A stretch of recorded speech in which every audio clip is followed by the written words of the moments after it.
Hello everyone, आप सभी का स्वागत है मेरे चैनल गोल्डन पेजेस पे। एंड मैं हाजिर हूँ आप सभी के लिए एक न्यू स्टोरी लेकर। ये स्टोरी बहुत ही ज़्यादा फ़नी होने वाली है, तो चलिए बिना टाइम को स्किप किए हम स्टोरी को स्टार्ट करते हैं। हमारी इस मज़ेदार स्टोरी का नाम है द वैकी वंडर्स।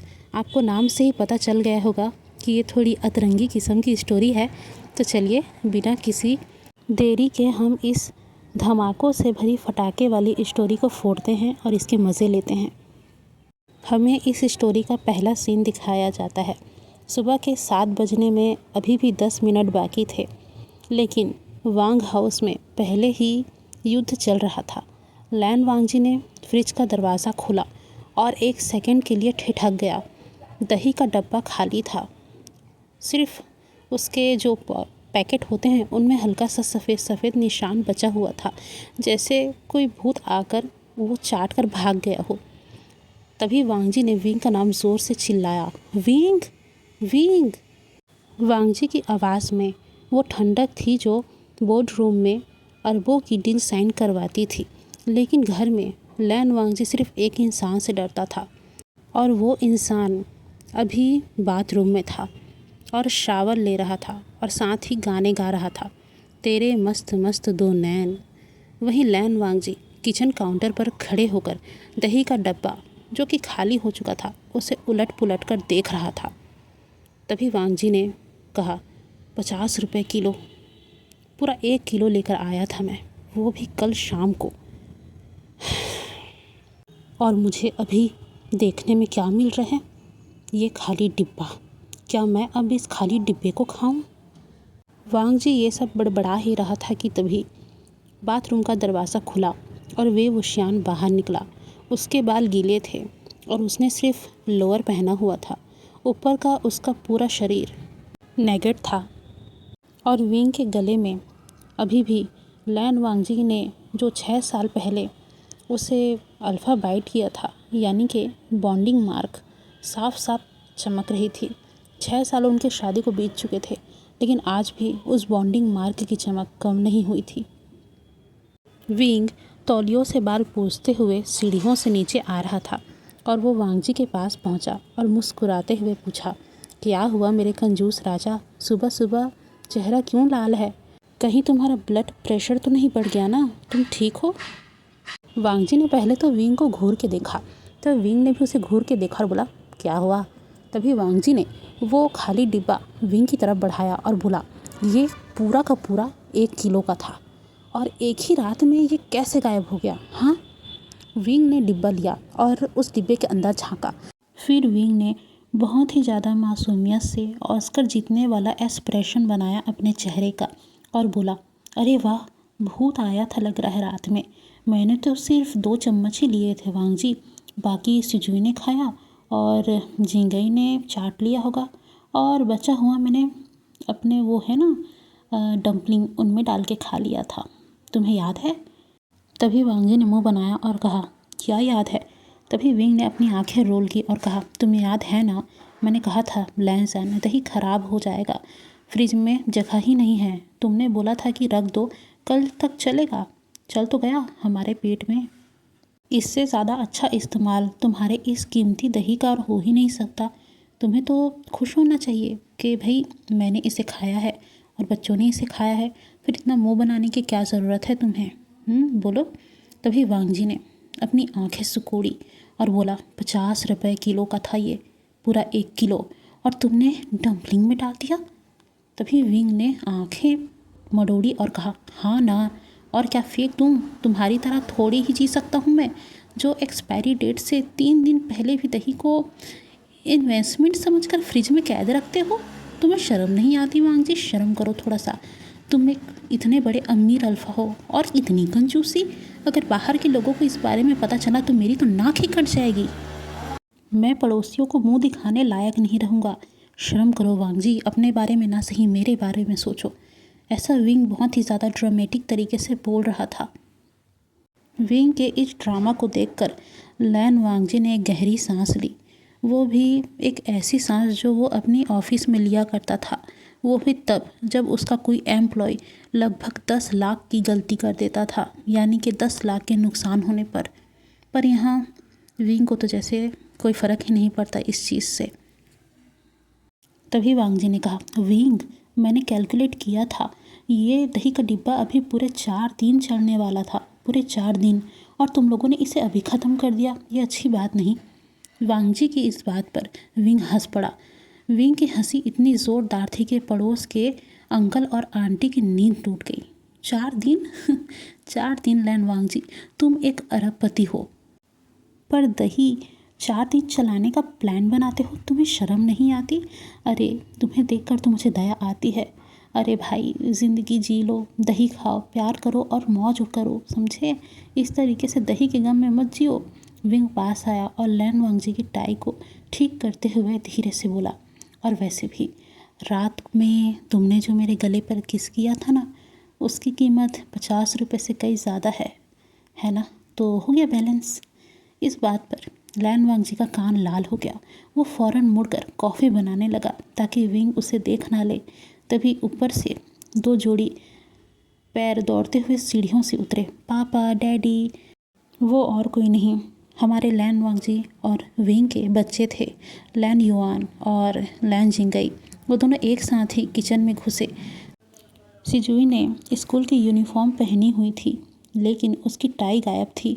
वहीं जिंगई के बाल 2 चोटी में थे, पर एक चोटी आधी खुली हुई थी और उसमें कल रात का चॉकलेट लगा हुआ था। सिजुई ने लैन वांग जी को देखकर सल्यूट मारा। Good morning sir. मैंने टाई कहाँ रख दी याद नहीं आ रही है, पर मैंने आपकी वाली टाई पहन ली है। बड़ी है, पर मैं मैनेज हो जाऊँगा। तभी लैन वांग जी ने अपनी 20,000 रुपये वाली अरमानी टाई अपने 8 साल के बेटे के गले में लटकी देखी। वो टाई जो वांग जी ने पिछले साल ही मिलान में खरीदी थी, अब उस टाई पर टॉम और जेरी का स्टिकर चिपका हुआ था। तभी विंग ज़ोर से हंसा। वाह भाई, फैमिली हेirloom बन गई टाई। वांग जी अपने टाई के सदमे से निकला ही नहीं था कि तभी जिंगाई ने लैन वांग जी की टाई को पकड़ लिया और उससे लिपट कर रोने का नाटक करने लगा। डैडी, डैडी, डैडी, मेरी चॉकलेट वाली छोटी मम्मी ने खींची, देखो ना डैडी। तभी विंग ने घूरा और बोला, झूठी कहेंगी, कितना झूठ बोलती है। तभी विंग ने जिंगई का कान पकड़ा और बोला, अबे झूठी, इधर आ। तूने खुद चॉकलेट लगाया ताकि तू खुद स्कूल जाने से बच सके, और मेरा नाम लेती है मेरे हस्बैंड के सामने। तभी जिंगई और रोने लगी और वांग जी से जाकर लिपट गई। तभी लैन वांग जी ने अपना सिर पकड़ लिया। अभी सुबह के 6:55 हो रहे थे और घर में पहले से ही 4 युद्ध छिड़ चुके थे। वो धीरे से बोला, विंग, आज से दही का डिब्बा लॉक में रखना। और बच्चों, तुम लोग चुप करो, मुझ में अभी सवेरे सवेरे इतनी ताकत नहीं कि मैं तुम सभी को शांत करा सकूं। चुप रहो, शांत, सब शांत। ये सब सुनकर विंग और बच्चे थोड़ी देर के लिए चुप तो हुए। फिर जब वांग जी ने उन सभी के चेहरे की तरफ देखा, फिर सभी ने फिर से लड़ना चालू कर दिया और वांग जी ने अपना माथा मारा। और वहीं अब हम थोड़ा सीन कट करके देखते हैं। विंग ने गैस पर दूध चढ़ा दी थी और मुस्कुराते हुए कहा, ठीक है मेरे शहंशाह, लॉक कर लो, चाबी मेरे पास रहेगा। और हाँ, आज पड़ोसी की जो नी आंटी है ना, वो आ रही हैं। उन्होंने कहा था कि तुमने उनके बेटे की जॉब लगवाई नहीं। मैंने बोला, आंटी मेरे पति कंजूस हैं, पर उनका दिल बिल्कुल भी कंजूस नहीं, वो बहुत ही ज़्यादा अमीर है दिल से। विंग की इस बात पर लैन वांग जी की कॉफ़ी उसके हाथों से छूटते छूटते बची कि तभी डोरबेल बची। तभी विंग ने चौंक कर कहा, अरे लीना आंटी, वो भी 7 बजे से पहले आ गई, आज तो हद ही पार हो गई। तभी लैन वांग जी ने एक राहत की सांस ली और सोचा, कम से कम कोई एक इंसान तो है जो विंग से डरता है। पर जैसे ही दरवाज़ा खुला और लैन आंटी अंदर आई, उन्होंने अंदर आते ही बोला, विंग बेटा, ज़रा ये तो सुनो, तेरे लैन वांग जी ने मेरे बेटे को इंटर्नशिप ही नहीं दी, अब तुम ही बताओ मैं क्या करूं। एक पड़ोसी ही तो दूसरे पड़ोसी के काम आता है ना। पर देखो ना, वांग जी तो हमारी मदद कर ही नहीं रहा है, तुम ही अब कुछ बोलो ना विंग बेटा, कुछ तो करो ताकि मेरे बेटे को तुम्हारा हस्बैंड कोई अच्छा सा जॉब दिला दे या फिर अपनी कंपनी में ही जॉब दिलवा दे। हाँ, तुम बोलोगे तो ज़रूर ही वांग जी तुम्हारी बात बिल्कुल भी नहीं टालता, वो तुम्हारी बात बहुत जल्दी ही मान जाएगा। तुम बोलो ना वांग जी को। लीन आंटी की बात सुनकर विंग ने सबसे पहले अपने चेहरे पर एक नकली मुस्कान चिपकाई और कहा, आंटी 1 मिनट रुको, पहले आप ये गर्मा गर्म चाय पी लो, फिर मैं अपने पति को अच्छे से समझाऊंगा, या फिर मैं आपको समझा दूं कि अगली बार 8 बजे के बाद ही आया करो। कितनी बार कहा है ना मैंने कि ये हमारा टाइम रहता है, वो भी प्राइवेट, और आप है कि 8 बजे से पहले टपक जाती हैं। क्या मुझे इसके लिए आपको अलग सा ट्यूशन देना पड़ेगा ताकि आप अगली बार 8 बजे के बाद यहाँ आएँ? विंग की इस तेज़ तर्रार भरी बात को सुनकर लीन आंटी, जो इतने समय से चकर चकर कर रही थी, अचानक ही चुप हो गई। और फिर विंग ने थोड़ी देर में बात को रफा दफा करके उन्हें वहाँ से 9-2-11 कर दिया। और वहीं वांग जी, वो कॉफ़ी पी तो रहा था, लेकिन उसके दिमाग में ये बात चल रही थी। उसे एहसास था कि वो भले ही देश का सबसे अमीर अल्फा हो सकता है, पर इस घर में असली मालिक कोई और है। और वो मालिक अभी किचन में गाना गा रहा था, मेरे हाथ में तेरा हाथ हो, सारी जन्नतें मेरे साथ हो। लैन वांगजी ने धीरे से मुस्कुरा दिया विंग का गाना सुनकर। 50 रुपए का दही, चलो कोई बात नहीं, उसने मुस्कुरा कर कहा। उसकी ये अतरंगी फैमिली के सामने तो 50 करोड़ भी कम लगते हैं। विंग मुस्कुरा रहा था और विंग की उस खूबसूरत मुस्कुराहट को वांगजी वहीं पर बैठे देख रहा था। उसे एहसास हो रहा था कि विंग की मुस्कुराहट ही उसकी पूरी दुनिया है। वांगजी का दिल हमेशा विंग की प्यारी सी मुस्कुराहट को देखकर धड़क उठता था। ऐसा लगता था जैसे कि हर बार वांगजी को विंग से फिर से प्यार हो रहा है। अब वांगजी अपना नाश्ता वगैरह करके अपने ऑफिस चला गया था और विंग बाकी का काम करने लगा था। अब हमें सीधा दोपहर के 2 बजे का समय दिखाया जाता है। दोपहर के ठीक 2 बज रहे थे। लैन वांगजी अपने ऑफिस में था, वो भी ज़रूरी मीटिंग में, कि तभी अचानक से लैन वांगजी का फ़ोन बजा। वांगजी ने जब स्क्रीन पर नाम देखा तो स्क्रीन पर नाम लिखा था saint Joseph school principal office. वांगजी के हाथ से पेन गिर गया। उसे समझ में आ गया था कि कुछ गड़बड़ हुई है, वो भी स्कूल में। नहीं तो प्रिंसिपल का कॉल नहीं आता था। अगर प्रिंसिपल का कॉल आया है मतलब बात बहुत बिगड़ी हुई है, वांगजी समझ गया था। वांगजी इस वक्त बोर्ड रूम में बैठा हुआ था। वह बहुत ही ज़रूरी मीटिंग चल रही थी। वांगजी के सामने बोर्ड रूम के 10 डायरेक्टर बैठे हुए थे, जो वांगजी के बिगड़ते एक्सप्रेशन को देखकर एकदम खामोश हो गए थे। तभी लैन वांगजी ने फ़ोन अपने कान में लगाया और बस एक ही शब्द बोला, बोलो। दूसरी तरफ से प्रिंसिपल की कांपती आवाज़ आई। प्रिंसिपल सर ने कहा, सर वो आपका बेटा लैन युआन, उसने एक लड़की को लव लेटर दिया है। ये सुनते ही लैन वांगजी की भौहें 1 किलोमीटर भी नहीं हिली। वो समझ नहीं पाया कि उसे कहना क्या चाहिए। तभी वांगजी ने कहा, कौन सी क्लास? तीसरी बी सर। तभी वांगजी ने लड़की का नाम पूछा, लड़की का क्या नाम है? तभी उधर से प्रिंसिपल सर ने कहा, लीइंग सर, उस लड़की का नाम लीइंग है। तभी वांगजी ने कहा, ठीक है, मैं आ रहा हूँ। वांगजी ने फ़ोन काट दिया और वांगजी के फ़ोन काटते ही पूरा बोर्ड रूम उसे सांस रोके देख रहा था। तभी लैन वांगजी ने कुर्सी से उठते हुए सिर्फ इतना ही कहा, मीटिंग पोस्टपोन। मेरे बेटे ने लव लेटर लिखा है, मुझे जाना पड़ेगा। इतना कहकर वांगजी वहाँ से निकल पड़ा। बाहर उसकी मर्सिडीज़ पहले से ही तैयार थी। ड्राइवर ने पूछा, सर ऑफिस? तभी लैन वांगजी ने ठंडी आवाज़ में कहा, स्कूल की तरफ चलो और तेज़ चलाओ, जितना तेज़ हो सके उतना। वांगजी की आवाज़ को सुनकर ड्राइवर भी 1 मिनट के लिए घबरा सा गया था। उसने दोबारा कोई क्वेश्चन नहीं पूछा और बहुत ही तेज़ रफ्तार के साथ स्कूल की ओर कार को भगाने लगा। और वहीं दूसरी तरफ वांग हाउस में बिल्कुल अलग ही माहौल था। विंग सोफे पर लेटा हुआ था और एक हाथ में उसके आलू के चिप्स थे और दूसरे में फ़ोन। और वहीं जिंगई उसके पेट पर चढ़ी हुई थी और वो कार्टून देख रही थी कि तभी अचानक से दरवाज़ा खुला और सिजुई स्कूल बैग कंधे पर लटकाए हुए अंदर घुसा। उसका चेहरा बिल्कुल लाल था, कान लाल थे, यहाँ तक कि गले की नसें भी लाल दिख रही थी। विंग ने एक नज़र में ही समझ लिया कि कुछ गड़बड़ है। उसने जिंगई को गोद से उतारा और धीरे से पूछा, ए ललला, क्या हुआ? किसने मारा है क्या? सिजुई ने विंग की बात को सुनकर 1 मिनट के लिए अपनी नज़रें उठाकर विंग को देखा और फिर वापस अपनी नज़रें नीचे कर ली और सिजुई ने अपना बैग फेंका और सोफे पर धम्म से जाकर बैठ गया और सिजुई ने कहा, मम्मा, मैंने लेइंग को लेटर दिया था। जैसे ही विंग ने ये सुना, विंग के चिप्स मुंह में ही अटक गए। क्या दिया था? विंग ने कहा। तभी सिजुई ने कहा, लेटर मम्मा, लव लेटर। 3 सेकंड तक तो ये बात सुनकर वहाँ खामोशी छाई रही। फिर विंग ने ऐसा चिल्लाया कि पड़ोसियों के 3 घरों के कांच ही हिल गए। तभी विंग ने कहा, अरे बाप रे, मेरा बेटा बड़ा हो गया है, उसने लव लेटर लिखा। मेरे राजा बेटा ने लव लेटर लिख दिया। वाह वाह। जिंगई ने भी खुशी के मारे तालियां बजानी शुरू कर दी और वो तालियां बजाते हुए चिल्ला भी रही थी, भैया को गर्लफ्रेंड मिल गई, भैया को गर्लफ्रेंड मिल गई। वहीं अपनी बहन की बात को सुनकर सिजुई शर्म के मारे सोफे के अंदर घुसने की कोशिश करने लगा। तभी विंग ने उसे गले लगाया और रोने लगा खुशी के मारे। मेरा बच्चा 8 साल में मेरे से भी ज़्यादा तेज निकला। वाह क्या बात है। क्या लिखा था लव लेटर में? विंग ने पूछा।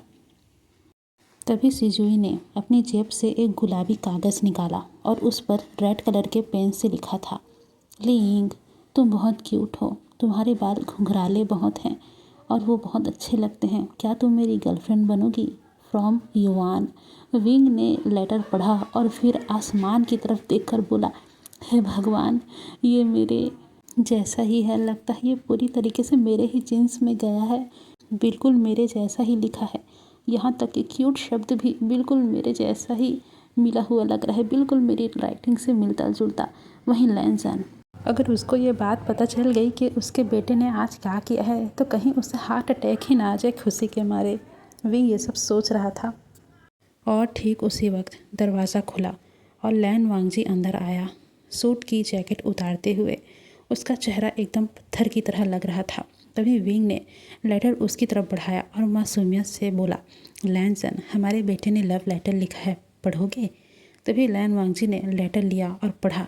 10 सेकंड तक वो खामोश रहा, फिर बहुत धीरे से बोला, सिजुई, ऑफिस रूम में अभी इसी वक्त आओ। सिजुई कांपते कदमों से ऑफिस रूम की तरफ बढ़ गया। वहीं विंग ने पीछे पीछे से चिल्लाया, लैन वांगजी, ज़्यादा सख्ती मत करना, वो बच्चा है। वांगजी ने बस उसे पीछे पलट कर देखा और कोई भी रिएक्शन नहीं दिया। वहीं ऑफिस रूम का दरवाज़ा बंद हो गया। अंदर लैन वांगजी ने सिजुई को कुर्सी पर बैठाया और खुद सिजुई के सामने जाकर खड़ा हो गया। तभी वांगजी ने कहा, तुमने लेटर लिखा? सिजुई ने अपना सिर हाँ में हिलाया और कहा, हाँ पापा। तभी वांगजी ने कहा, क्यों? तभी सिजुई ने कहा, क्योंकि लिंग बहुत अच्छी है, वो मुझे अपनी पेंसिल देती है और कल उसने मेरे लिए ड्राइंग बनाया था। तभी लैन वांगजी ने गहरी सांस ली और कहा, तुम 8 साल के हो? तभी सिजुई ने कहा, हाँ। तभी वापस वांगजी ने कहा, लव लेटर लिखने की उम्र नहीं है ये। सिजुई ने होंठ फुला लिए, पर मम्मी ने तो कहा था कि अगर कोई पसंद आए तो बोल देना चाहिए। तभी वांगजी की आंखें बंद हो गई। विंग। फिर वहीं ऑफिस रूम के बाहर विंग कान दरवाजे पर लगाकर ये सारी बातें सुन रहा था और जिंगई उसके सिर पर चढ़ी हुई थी। दोनों ही बहुत ध्यान से वांगजी की बातों को सुनने की कोशिश कर रहे थे कि तभी अंदर से लैन वांगजी की आवाज़ आई, सिजुई, तुम्हें सज़ा मिलेगी। विंग ने जैसे ही ये सुना कि सिजुई को सज़ा मिलेगी, विंग का दिल तो बैठ ही गया था। पर अगले ही पल जब विंग ने अगला शब्द सुना, वो हंसते हंसते फर्श पर लोटपोट हो गया। आखिरकार वांगजी ने ऐसा क्या कह दिया कि विंग हंसते हंसते लोटपोट हो गया? चलिए तो हम भी जानते हैं। तो वांगजी ने ये बोला था कि सिजुई, तुम्हारी ये सज़ा है कि तुम अगले 1 महीने तक रोज़ लिंग के साथ अपना लंच शेयर करोगे और उसकी हर ड्राइंग को फ्रिज पर लगाओगे। समझ गए मेरी बात? और सिजुई ने अपना सिर हाँ में हिला दिया। वहीं सिजुई, जब वांगजी की बात ख़त्म हुई तो वो कमरे से बाहर निकला। उसका चेहरा खिल उठा था।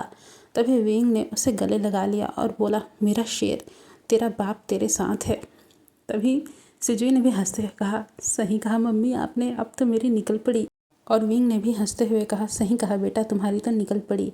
अब शाम तक पूरी कॉलोनी में यह खबर फैल चुकी थी और वहीं लीन आंटी सबसे पहले वहीं आई और उन्होंने कहा, विंग बेटा, सुन रही हूँ कि सिजुई ने लव लेटर लिख दिया है। शादी की तारीख कब रखोगे, हाँ बताओ। वहीं मिस हु आंटी, उन्होंने तो ये भी कह दिया, अरे हमारी तरफ से तो रिश्ता पक्का है, लिंग बहुत ही अच्छी लड़की है, मानना पड़ेगा, सिजुई का टेस्ट बहुत अच्छा है। वहीं लू अंकल ने कहा, वे बेटा चिंता की बात नहीं है, मैं बैंड बाजा फ्री में बजा दूंगा। मुझे तो बहुत खुशी है अगर सिजुई की शादी जल्दी हो गई तो। और वहीं विंग सबको चाय पिला रहा था और चाय पिला पिला कर वो बेचारा काफ़ी ज़्यादा थक गया था। वहीं लैन वांगजी अपने ड्राइंग रूम में बैठे सब सुन रहा था और आखिरकार वो उठा और बालकनी में चला गया। विंग उसके पास गया और उसकी पीठ से लिपट गया और पूछा, क्या हुआ मेरे कंजूस राजा, जलन हो रही है क्या कि बेटा तुमसे आगे निकल गया। तभी लैन वांगजी वो विंग की तरफ मुड़ा और विंग की कमर को कसकर अपनी तरफ पकड़कर खींच लिया। विंग, हमारे ज़माने में लव लेटर लिखने में 3 साल लगते थे, तुम्हें पता है ना। ये कहकर वांगजी ने अपनी नाक विंग की गर्दन पर रगड़ी। तभी विंग ने कहा, हाँ हाँ, तुम तो मुझे लाइब्रेरी में ही देखते रहते थे और कुछ बोलते ही नहीं थे। आखिर मैंने ही तुम्हारा कॉलर पकड़कर बोला था, लैनसन मुझे डेट करोगे या नहीं। तभी लैन वांगजी का चेहरा इस बात पर पूरी तरीके से लाल हो गया और लैन वांगजी ने कहा, शट अप विंग। और विंग हंस पड़ा और बोला, अब देखो तुम्हारा बेटा तुमसे ज़्यादा स्मार्ट है, हाँ 8 साल में ही गर्लफ्रेंड बना ली। विंग की बातों को सुनकर लैन वांगजी ने उसे दीवार पर सटा लिया और धीरे से बोला, पर उसने अभी तक वो नहीं किया जो मैंने उस दिन किया था। विंग ने अपनी नाक सिकोड़ते हुए पूछा, क्या किया था। तभी लैन वांगजी ने विंग का ठुड्डी ऊपर उठाया और होठों पर ऐसा किस किया कि विंग की सांसें रुक सी गई। किस खत्म हुआ तो लैन वांगजी फुसफुसाया, मार के किया था तुम्हें। विंग की आंखें चमक उठी इस बात पे। उसने लैन वांगजी की शर्ट का कॉलर पकड़ा और खींचते हुए बोला, चलो बेडरूम में, अभी देखती हूँ कि मार्क कौन करता है। अब हमें रात के 10 बजे का सीन दिखाया जाता है। रात के 10 बजे तक घर में खामोशी थी। सिजुई और जिंगई सो चुके थे। गाइस, यहाँ पर सिजुई जो है लड़का है, अल्फ़ा है, और जिंगई लड़की है, ओमेगा। तो आप समझ जाइएगा, ओके। तो हम देखते हैं रात के 10 बज चुके थे और घर में खामोशी थी। सिजुई और जिंगई सो चुके थे। बेडरूम में सिर्फ हल्की सी रोशनी थी। विंग और लैन वांगजी दोनों ही अपने प्यार के माहौल में डूबे हुए थे। विंग लैन वांगजी के सीने पर सर रखे हुए लेटा था। उसकी पीठ पर नए लाल निशान थे, ताज़ा दांतों के। वहीं लैन वांगजी उसके बालों में उंगलियां फेर रहा था। विंग धीरे से बोला, लैनसन सिजुई बड़ा हो रहा है। तभी वांगजी ने में आवाज़ दिया और बोला, हम भी बूढ़े हो रहे हैं। लैन वांगजी ने उसे और कसकर पकड़ लिया और बोला, तुम हमेशा 18 के ही लगोगे, फिक्र मत करो।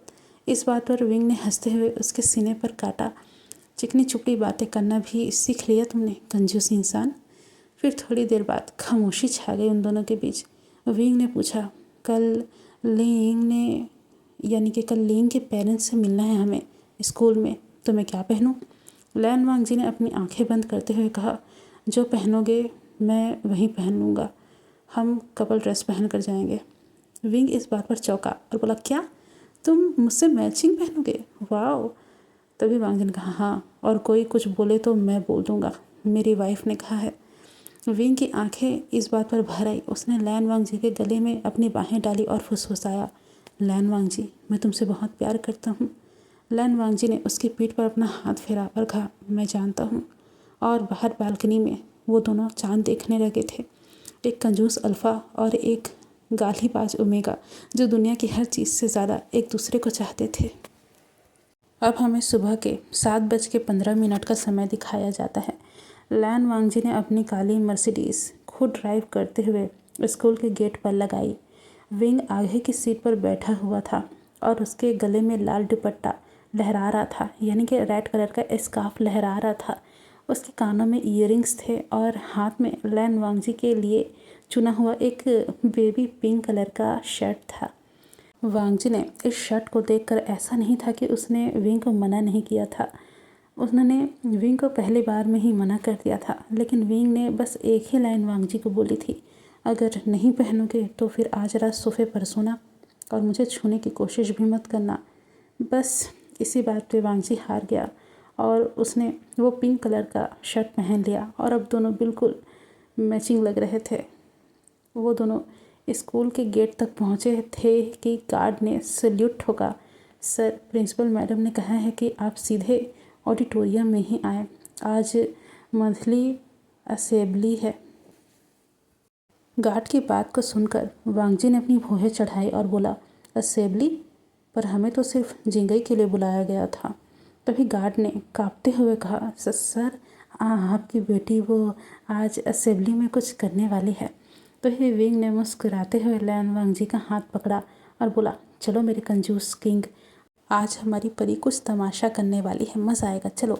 ऐसा कहकर विंग ने वांगजी को खींचते हुए वो ऑडिटोरियम की तरफ ले गया।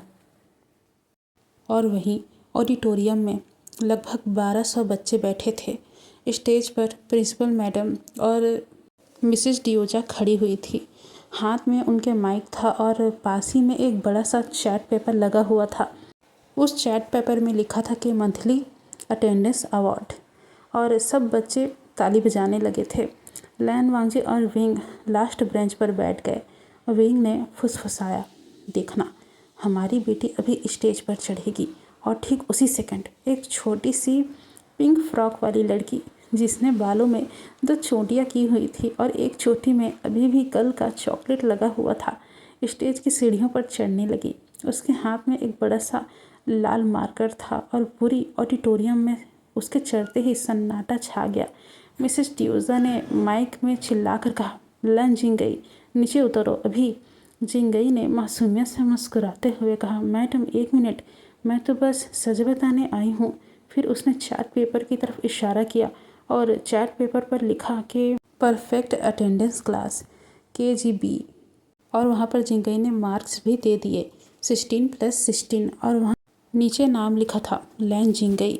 जिंगई ने लाल मार्कर से उस पर बड़ा सा क्रॉस लगाया और ज़ोर से बोली, ये झूठ है, मैंने 28 दिन अटेंडेंस किया था और 2 दिन तो मैं घर पर थी क्योंकि मम्मा ने कहा था कि बुखार है। मैडम ने खुद मेरे पापा को फ़ोन करके बोला था कि छुट्टी ले लो, कोई प्रॉब्लम नहीं है। फिर मैं परफेक्ट कैसे हुई? ये तो चीटिंग है ना। और चीटिंग तो अच्छी बात नहीं। मेरे मम्मा पापा ने मुझे सिखाया है कि हमें कभी चीटिंग नहीं करनी चाहिए। जिंगई की बात सुनकर पूरे ऑडिटोरियम में पहले तो खामोशी रही, फिर अचानक से सारे बच्चे चिल्लाने लगे, चीटिंग चीटिंग, मैडम चीटिंग करती है। वहीं मिसेस ड्यूजा का चेहरा पूरा लाल हो गया और लाल से बैंगनी हो गया। विंग ने पीछे की बेंच पर तालियां बजाना शुरू कर दिया था और चिल्ला रहा था, वाह मेरी शेरनी, सच्चाई की मूर्ति तुम ही हो मेरी बेस्ट गुड़िया रानी। और वहीं लैन वांगजी ने, उसने तो अपना सिर पकड़ लिया था। उसने कभी सोचा ही नहीं था कि उसकी 5 साल की बेटी स्कूल में मंथली असेंबली में प्रिंसिपल को चीटिंग का इल्ज़ाम लगा देगी। वहीं प्रिंसिपल ने माइक छीना और चिल्लाई, लैन जिंगई, तुम्हारे पेरेंट्स कहाँ हैं? विंग ने अपना हाथ खड़ा किया और बोला, हाय मैडम, हम यहीं हैं। और हाँ, मेरी बेटी बिल्कुल सही कह रही है। मैंने खुद फ़ोन पर सुना था कि आपने छुट्टी दी थी। और पूरी ऑडिटोरियम हंसकर गुब्बारा की तरफ फूट पड़ी विंग की इस बात पर, और बच्चे चिल्ला रहे थे, मम्मा रॉक कर रहे हैं। तभी लैन वांगजी ने धीरे से विंग का हाथ पकड़ा और चीखते हुए बोला, चलो स्टेज पर। दोनों स्टेज पर चढ़ गए। तभी लैन वांगजी ने माइक लिया और सिर्फ 3 लाइन बोला, मेरी बेटी ने जो भी किया है वो सही है। अगर स्कूल के नियम है तो सबके लिए समान होने चाहिए। अवार्ड वापस ले लिया जाए। और फिर उसने माइक वापस रख दी। वांगजी की इस बात पर पूरे ऑडिटोरियम में तालियों का गुब्बारा उड़ गया।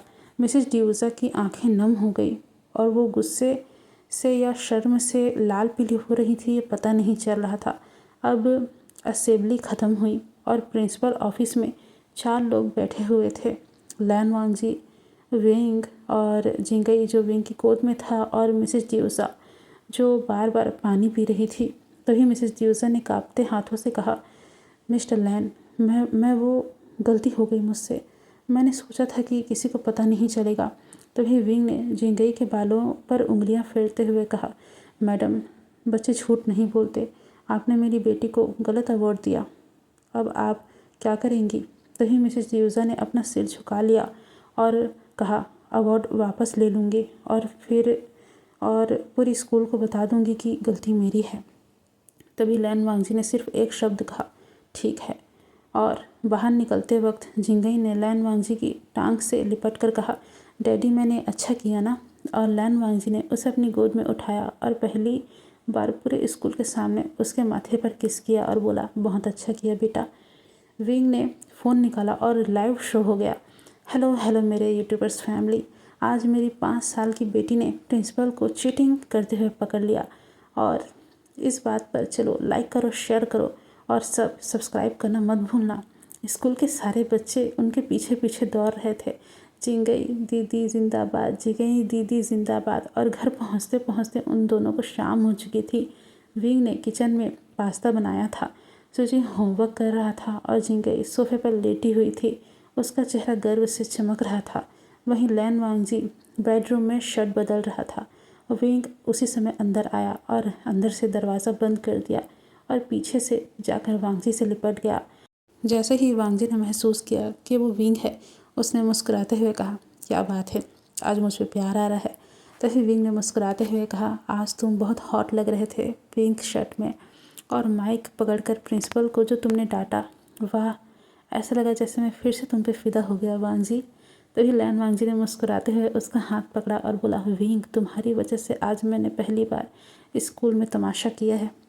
तभी विंग ने वांगजी की गर्दन पर अपनी नाक रगड़ी और कहा, और आज मज़ा आया ना। लैन वांगजी ने उसे पलटकर दीवार से सटाया और बोला, बहुत हो गया। फिर कमरे में लाइट्स बंद हो गई। बाहर जिंगई ने सिजुई से बोला, भैया मम्मा डैडी फिर लाइट बंद करके क्या कर रहे हैं। और सिजुई ने किताब से मुंह उठाए बिना कहा, वो बड़ों का काम कर रहे हैं, वहाँ हमारा कोई काम नहीं। तभी जिंगई ने कहा, बड़ों का काम, वो क्या होता है। तभी सिजुई ने कहा, वो तो मुझे भी नहीं पता, पर इतना पता है कि वो इस वक्त यानी कि जो मम्मी डैडी जो कर रहे हैं ना, वो बस बड़े लोग करते हैं। तो तू चिंता मत कर, तू सो जा। और इस बात पर जिंगई ने अपना सिर हाँ में हिला दिया। फिर हमें रात के लगभग 11:30 के आसपास का समय दिखाया जाता है। लैन वांगजी और विंग बालकनी में खड़े थे और वहीं विंग ने लैन वांगजी के कमर में अपनी बाहें डाली हुई थी। लैन सैन, हमारी बेटी कल को अगर नेता बनेगी या पुलिस वाली तो।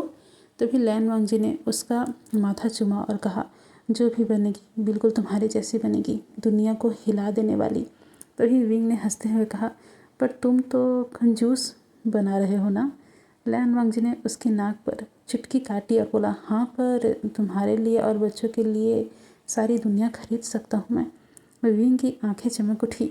उसने लैन वांगजी के होठों पर एक लंबा सा किस किया और फुसफुसाया, फिर आज रात थोड़ा और खर्च कर दो ना। लैन वांगजी ने उसे अपनी गोद में उठा लिया और बेडरूम की तरफ ले गया। बाहर चांद शर्मा रहा था और सोच रहा था, ये विंग फैमिली कभी शांत नहीं बैठेगी। अब हमें दिखाया जाता है, जून का महीना चल रहा था और बीजिंग का तापमान लगभग 44 डिग्री सेल्सियस में था। और वहीं लैन वांगजी का पेंट हाउस, जो बाहर से देखने में लगता था कि जैसे दुबई का कोई पैलेस हो, लेकिन अंदर से बिल्कुल राजस्थान का थार रेगिस्तान बन चुका था। सुबह के 9 ही बज रहे थे और लिविंग रूम में हवा भी पसीना पसीना हो रही थी। 3 दिन से मेन एसी खराब था। इन्वर्टर वाला छोटा एसी सिर्फ मास्टर बेडरूम में ही चल रहा था। बाकी पूरा घर तंदूर की तरह तप रहा था और पंखे भी हार मान चुके थे। वो चल तो रहे थे पर हवा की जगह सिर्फ गर्म लू फेंक रहे थे। वहीं विंग सोफे पर अंडा बना पड़ा था, सिर्फ एक पतली सी सफ़ेद बनियाइन और काली निक्कर पहने हुए। उसके बाल पूरी तरह गीले थे, गले से लेकर कमर तक पसीने चमक रहे थे। उसके ऊपर जिंगई चिपक कर लेटी हुई थी। उसकी पिंक फ्रॉक पीठ से चिपक गई थी। वो बार बार रोने जैसी आवाज़ निकाल रही थी, मम्मा मैं मर जाऊंगी, बहुत गर्मी है। तभी सिजुई ने फ्रिज का दरवाज़ा खोल रखा था और अपना आधा शरीर अंदर घुसा रखा था। उसका सिर्फ पीछे का हिस्सा बाहर दिख रहा था। कभी कभी वो बाहर निकलता, एक आइस क्यूब मुंह में डालता और फिर वापस फ्रिज के अंदर घुस जाता। वही विंग ने तकिए में मुंह दबाकर चिल्लाया जोर से, लैन वांगजी, ये कब तक चलेगा, मैं सच में मर जाऊंगा इस बार। वहीं लैन वांगजी किचन में खड़ा था। उसकी पूरी शर्ट गले तक भीगी हुई थी। फिर भी वो शांति से एक पुराने टेबल फैन को खोल रहे थे, यानी कि वो खोल रहा था और पास ही में लैपटॉप पर यूट्यूब चला रहा था। और वांगजी यूट्यूब में देख भी क्या रहा था, आखिरकार हम एसी को कैसे घर बैठे ठीक कर सकते हैं, ये सब वो देख रहा था। वो बिना सर उठाए बोला, सर्विसिंग वाला बोल रहा है कि वो 18,000 रुपये लेगा। मैंने कहा पहले मैं खुद देख लूँ, वीडियो में दिखा रहा है सिर्फ गैस लीक है। जब मैं खुद घर में रिपेयर कर सकता हूँ तो मैं क्यों 18,000 रुपये फेंकूँ उस पर। तुम ही बताओ विंग, थोड़ा सा और सब्र कर लो, मैं ठीक कर दूँगा। विंग ने जैसे ही ये सुना, विंग ने जो तकिया फेंका वो सीधा लैन वांगजी के सिर पर जाकर लगा और वापस गिर गया। 18,000 रुपये? तुम्हारे पास 18,000 करोड़ हैं बेवकूफ़, और तुम 18,000 बचाने के लिए हमें मार रहे हो। दिमाग तो तुम्हारा ठिकाने है। कभी कभी तो मुझे लगता है तुम्हारा दिमाग हिला हुआ है। चलो मैं तुम्हें साइकियाट्रिस्ट के पास लेके चलता हूँ। तभी लैन वांगजी ने स्क्रू ड्राइविंग से एक तार खींचा, एक छोटी सी चिंगारी निकली उसमें से। बचत अच्छी आदत है विंग, हमारे बच्चे भी सीखेंगे, वांगजी बोला। तभी बिजली चली गई और पूरी कॉलोनी में अंधेरा छा गया। वहीं इन्वर्टर ने खुद को 2 सेकंड तक कोशिश की जिंदा रखने की, फिर वो भी हार मानकर बंद पड़ गया। ये सब देखने के बाद जिंगई तो ज़ोर ज़ोर से रोने लगी और सिजुई फ्रिज से निकला। उसका चेहरा टमाटर जैसा लाल था। और वहीं विंग उठा, वो कमर में हाथ रखकर लैन वांगजी के सामने आकर खड़ा हुआ। उसने कहा, लैन वांगजी अभी के अभी फ़ोन उठाओ, सर्विसेज वाले को बोलो 10 मिनट में यहाँ आए, नहीं तो मैं बच्चों को लेकर मम्मी के घर जा रहा हूँ। तभी लैन वांगजी ने शांति से कहा, तुम्हारी मम्मी तो पिछले साल हमारे साथ ही रहने आ गई थी। इस बात पर विंग ने वांगजी को घूरा, फिर उसके बाद बोला, तो फिर मैं होटल ले जाऊंगा, ताज पैलेस, प्रेसिडेंशियल सूट, वो भी तुम्हारे ब्लैक कार्ड से। विंग की इस बात से लैन वांगजी का चेहरा 1 सेकंड के लिए पीला पड़ गया। ताज का प्रेसिडेंशियल सूट मतलब कि एक रात का 85,000 प्लस टैक्स। वांगजी के हाथ में जो स्क्रू ड्राइवर था वो कांप गया। विंग ने ये देख लिया। उसने आखिरी हथियार निकाला और यानी कि अपना फ़ोन निकाला और इंस्टाग्राम खोला और अपना लाइव शुरू कर दिया। बोला, हेलो मेरे प्यारे प्यारे फॉलोअर्स, आज मैं आप सभी को एक ऐसा दुख भरा नज़ारा दिखाने वाला हूँ जिसे शायद आप सब समझ भी नहीं पाएंगे, पर क्योंकि आप सब मेरे फॉलोअर्स हैं तो हमारे फैमिली की बातें आपसे मैं शेयर नहीं करूँगा तो किससे करूँगा। देखो देखो कर कर विंग ने सब जगह दिखाना शुरू किया और विंग कहता जा रहा था, देखो आज हमारे घर का क्या हाल है मेरे प्यारे फॉलोअर्स। मेरा कंजूस पति एसी ठीक नहीं करवा रहा है और हम सब मर रहे हैं। ऐसा कर कर विंग ने कैमरा घुमाया और दिखाया कि जिंगई फर्श पर लेटी हुई है, उसकी आंखें बंद है जैसे कि वो बेहोश है। वहीं सिजुई फ्रिज में फिर से घुसने की कोशिश कर रहा था और लैन वांगजी पंखे को पटक रहा था, यानी कि पीटते हुए नज़र आ रहा था। ये सब देखकर कमेंट्स में तो जैसे बाढ़ ही आ गई थी। भाभी जी आप भाग जाओ वहाँ से, एक कमेंट आया। और वहीं दूसरा, भाई साहब ये तो हद है। और तीसरा, ऐसी सर्विस वाला का नंबर भेज दूँ क्या। चौथा, कंजूस लेवल लैन वांगजी। ऐसे कमेंट आ रहे थे। लगभग 15 मिनट में 3.2 लाख व्यूज़ हो गए थे। लैन वांगजी ने फ़ोन छीना और लाइव बंद कर दिया। वे वुशियान ने कहा, तुम पागल हो क्या, तुमने मेरा लाइव क्यों बंद किया। और विंग ने अपने हाथ जोड़ लिए और आंखें नम की। लहसान देखो जिंगई को उसकी गर्दन पर रैसेस हो गए हैं, सिजुई की नाक से खून आने वाला है और मैं सच में डर गया हूँ। इस बात पर लैन वांगजी ने जिंगई को देखा। सच में उसकी गर्दन और कानों के पीछे लाल लाल दाने थे और उसका दिल जो है वो पिघल गया। उसने फ़ोन निकाला और सर्विस वाले को कॉल लगाई, अभी आओ 10 मिनट में। तभी सर्विस वाले ने कहा, सर मैं बिज़ी हूँ, इस वक्त मुझे बहुत काम है। तभी वांगजी ने अपनी कोल्ड आवाज़ में कहा, मैंने कहा अभी आओ इसी वक्त 10 मिनट के अंदर और मैं तुम्हें ट्रिपल पेमेंट दूंगा। ऐसा कहकर उसने फ़ोन रख दिया और विंग को देखा। विंग की आंखों में शरारत वापस आ गई थी। उसने कहा, वाह ट्रिपल पेमेंट, आज तो तुमने दिल खोल दिया। 20 मिनट बाद सर्विस वाला आया और एसी खोला। अंदर से एक मरी हुई छिपकली निकली। पूरी तरीके से वो काली हो चुकी थी।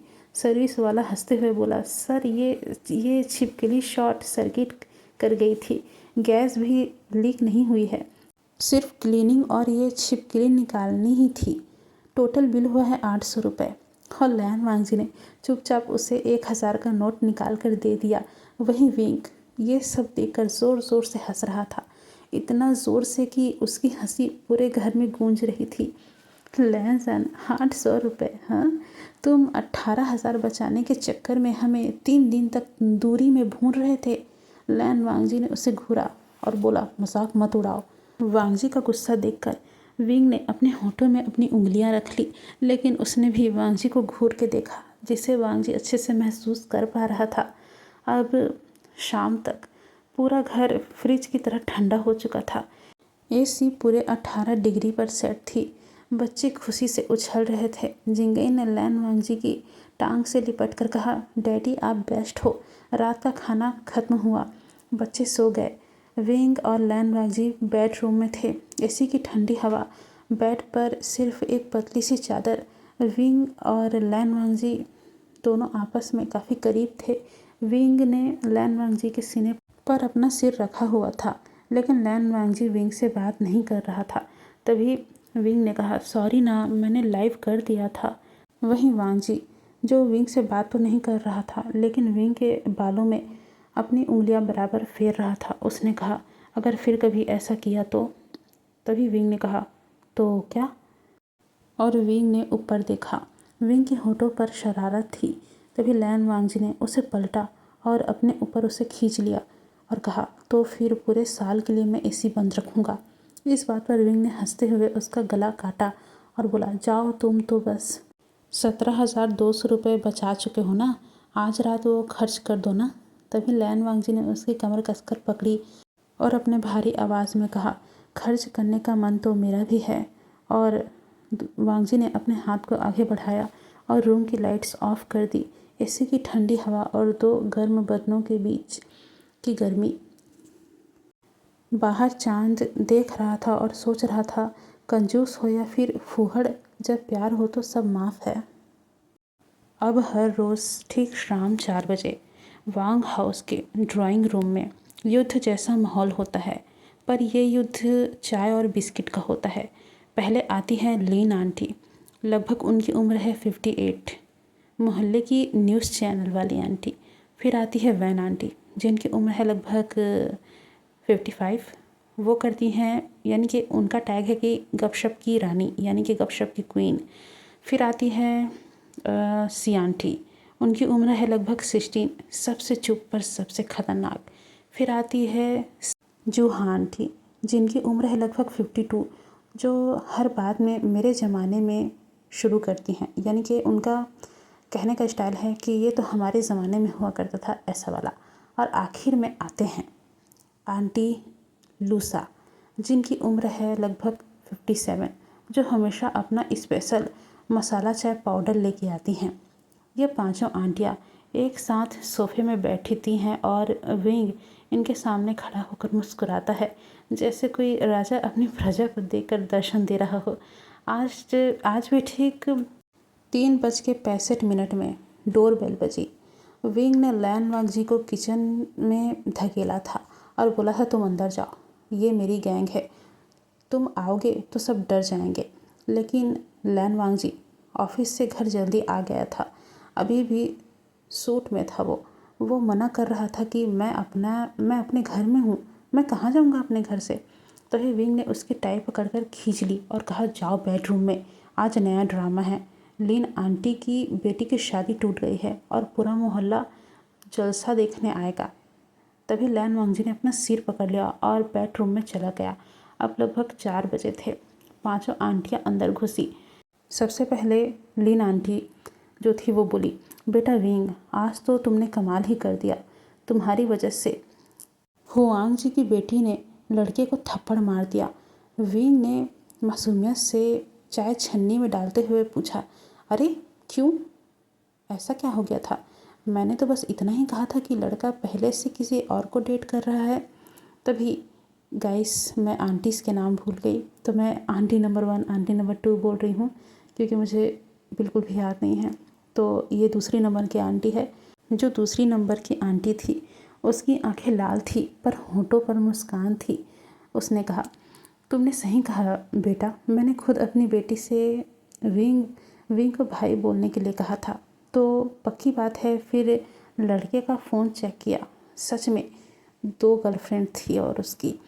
और इसी बात पर सब आंटियां ताली बजाने लगी और विंग ने चाय के कप को बांटते हुए कहा, बस आंटी, अब आपकी बेटी को अच्छा लड़का ज़रूर मिलेगा। मैं खुद उसके लिए अच्छा लड़का ढूंढूंगा।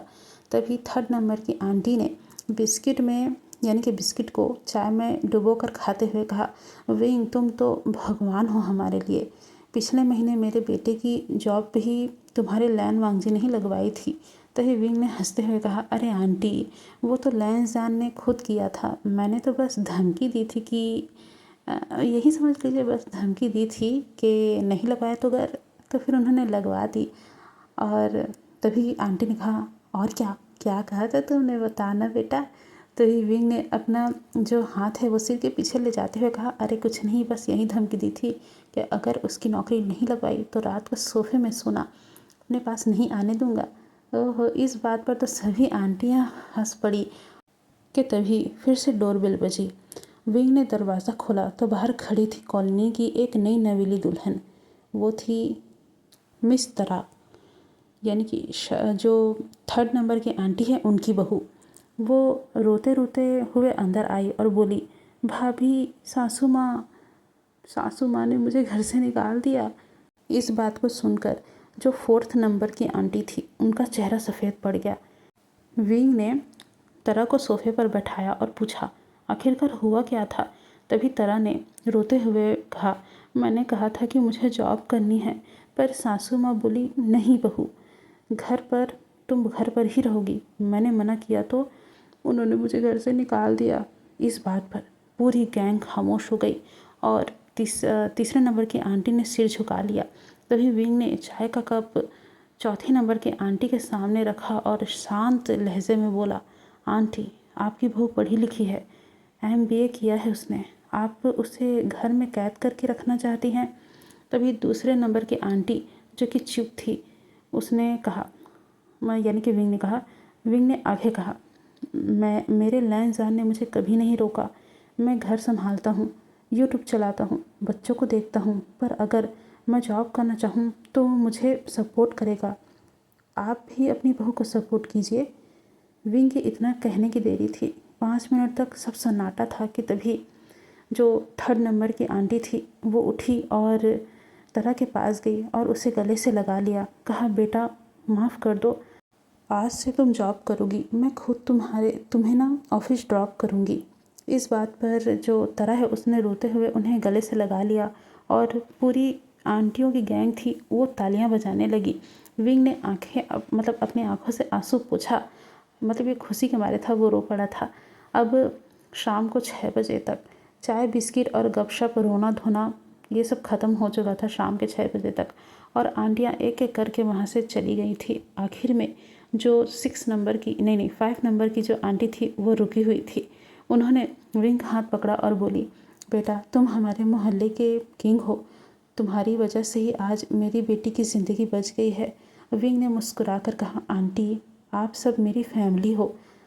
अब इतना कहकर आंटी ने विंग को गले लगाया और विंग ने भी गले लगकर उन्हें विदा किया। अब हमें रात के 8 बजे का सीन दिखाया जाता है। लैन वांगजी बेडरूम से निकला तो घर एकदम शांत था। विंग किचन में बर्तन साफ कर रहा था। लैन वांगजी पीछे गया और पीछे से विंग के कमर में अपनी बाहें डाल दी और पूछा, क्या चल रहा था इतनी देर तक। तभी विंग ने हंसते हुए कहा, आज मैंने एक शादी बचाई, एक की जॉब दिलवा दी और एक सास को अच्छे से समझा दिया कि अपनी बहू से किस तरीके से पेश आना चाहिए। तभी लैन वांगजी ने विंग की गर्दन पर अपनी नाक रगड़ी और कहा, तुम मोहल्ले के बॉस हो। तभी विंग ने गैस बंद की और पलटा और लैन वांगजी के टाई पकड़कर अपनी ओर खींचा और बोला, तुम मेरे बॉस हो, फिर मैं कैसे बॉस हो सकता हूँ। फिर वो दोनों करीब आने लगे और बाहर ड्राइंग रूम में सिर्फ चाय के खाली कप और बिस्किट के टुकड़े ही बचे हुए थे। वो गवाही दे रहे थे कि यहाँ हर शाम को कोई ना कोई तूफान आता है और वे वुशियान उस तूफान का नाम है। वहाँ विंग और वांग जी किचन में ही अपना रोमांस कर रहे थे। अब शुक्रवार की शाम 7:42 हो रहे थे। लैन वांग जी ऑफिस से थका हुआ घर लौटा था। पूरा दिन बोर्ड मीटिंग और 2 इंटरनेशनल कॉल्स और एक 300 करोड़ की डील साइन हुई थी। उसने सोचा था कि घर पहुंचते ही विंग के गोद में सर रखकर 10 मिनट सो जाएगा, पर दरवाज़ा खोला तो घर में हड़कंप मचा हुआ उसे नज़र आया। लिविंग रूम में सोफ़ा उल्टा पड़ा था, दीवार पर लाल नीले रंग के छींटे थी और सिजुई और जिंगई दोनों के हाथ पांव रंग से लथपथ और बीच में विंग खड़ा था। उसके हाथ में एक बड़ा सा स्प्रे पेंट कैन था और मुंह पे मास्क था और सिर पर जिंगई का पिंक रिबन बंधा हुआ था। लैन वांगजी का बैग हाथ से गिर गया। ये क्या है? विंग ने जो है वांगजी की तरफ पलट के देखा और विंग ने बहुत ही मासूमियत से अपना मास्क नीचे उतारा और हंसते हुए बोला, सरप्राइज, हमने तुम्हारे लिए वॉल आर्ट बनाया है, देखो। वांगजी ने देखा। उसमें लिखा था कि आप वर्ल्ड के बेस्ट डैडी और बेस्ट हस्बैंड हैं। दीवार पर सच में लिखा था, पर अक्षर टेढ़े मेढ़े थे। बेस्ट डैडी और बेस्ट हस्बैंड, ये पढ़ा जा सकता था। और नीचे जिंगई ने अपने हाथों का निशान भी बना दिया था, जो देखने में खून के छींटे जैसे लग रहे थे। लेकिन लैन वांगजी की आंखें सिकुड़ गई। वो 2 कदम आगे बढ़ा। उसकी आवाज़ इतनी ठंडी थी कि एसी भी शर्मा जाए। वी वुशियान। विंग का चेहरा 1 सेकंड के लिए पीला पड़ गया था वांगजी की आवाज़ सुनकर, और वहीं बच्चे एकदम खामोश हो गए थे। तभी लैन वांगजी ने बहुत धीरे से कहा, ये दीवार इटली से मंगवाया हुआ था, मार्बल पेपर है, एक रोल का, जानते हो, 4.5 लाख रुपए। तुमने स्प्रे पेंट से इसे पोत डाला? विंग ने हकलाते हुए कहा, पर हमने सोचा तुम खुश हो जाओगे वांगजी। लैन वांगजी की आवाज़ पहली बार ऊंची हुई। खुश? तुम्हें लगता है मैं 4.5 लाख की दीवार पर बच्चों वाला आर्ट देखकर खुश हो जाऊंगा? तुम्हें थोड़ा सा भी दिमाग है या नहीं विंग? विंग का मुंह खुला का खुला रह गया। लैन वांगजी ने कभी उसे इस तरह से डांटा नहीं था। 10 साल के रिश्ते में पहली बार आज विंग वांगजी की ऊंची आवाज़ को फील कर पा रहा था। वहीं सिजुई और जिंगई डर के मारे एक दूसरे से लिपट गए थे। विंग की आंखें एकदम भर आई। उसने स्प्रे कैन फेंका, मास्क उतारा और बिना कुछ कहे, बिना कुछ बोले बच्चों का हाथ पकड़कर उसे ऊपर बेडरूम की तरफ ले जाने लगा। सीढ़ियाँ चढ़ते वक्त उसकी आवाज़ कांपी, चलो बच्चों, हम डैडी को डिस्टर्ब नहीं करेंगे। लैन वांगजी को उसकी पीठ दिखी, कंधे झुके हुए, सर नीचा, और फिर दरवाज़ा बंद हो गया। 2 मिनट तक लैन वांगजी वहीं खड़ा रहा। फिर अचानक उसके सीने में कुछ चुभा। उसे याद आया वो दिन जब विंग ने कॉलेज में उसका लंच बॉक्स चुराया था और लिखा था, आई लाइक यू। मुझे नहीं पता कि कैसे और कब तुम्हें देखने के बाद मेरा दिल धड़कने लगा, पर यह हकीकत है कि जब भी तुम मेरे सामने आते हो, बिना किसी के छुअन के मेरा दिल धड़कने लगता है। मेरी सांसें बस तुम्हारी खुशबू महसूस करना चाहती है। मेरी धड़कन बस तुम में समाना चाहती है। लैन वांगजी, मैंने ज़िंदगी में पहली बार प्यार का एहसास किया है, वो भी सिर्फ तुम्हें देखकर, और मैं चाहता हूँ कि मैं अपनी पूरी ज़िंदगी तुम्हारे साथ गुजारूँ। वो दिन जब विंग ने हीट में तड़पते हुए सिर्फ वांगजी का नाम लिया था, वो दिन जब जिंगई पैदा हुई थी और विंग 18 घंटे लेबर में रहा था, फिर भी हंसते रहा था। मतलब विंग ने पूरे 18 घंटे लेबर पेन सहा था, फिर भी वो हंस रहा था। और आज उसने उसे सबके सामने डांट दिया। लैन वांगजी का दिल टूटता हुआ उसे महसूस हो रहा था।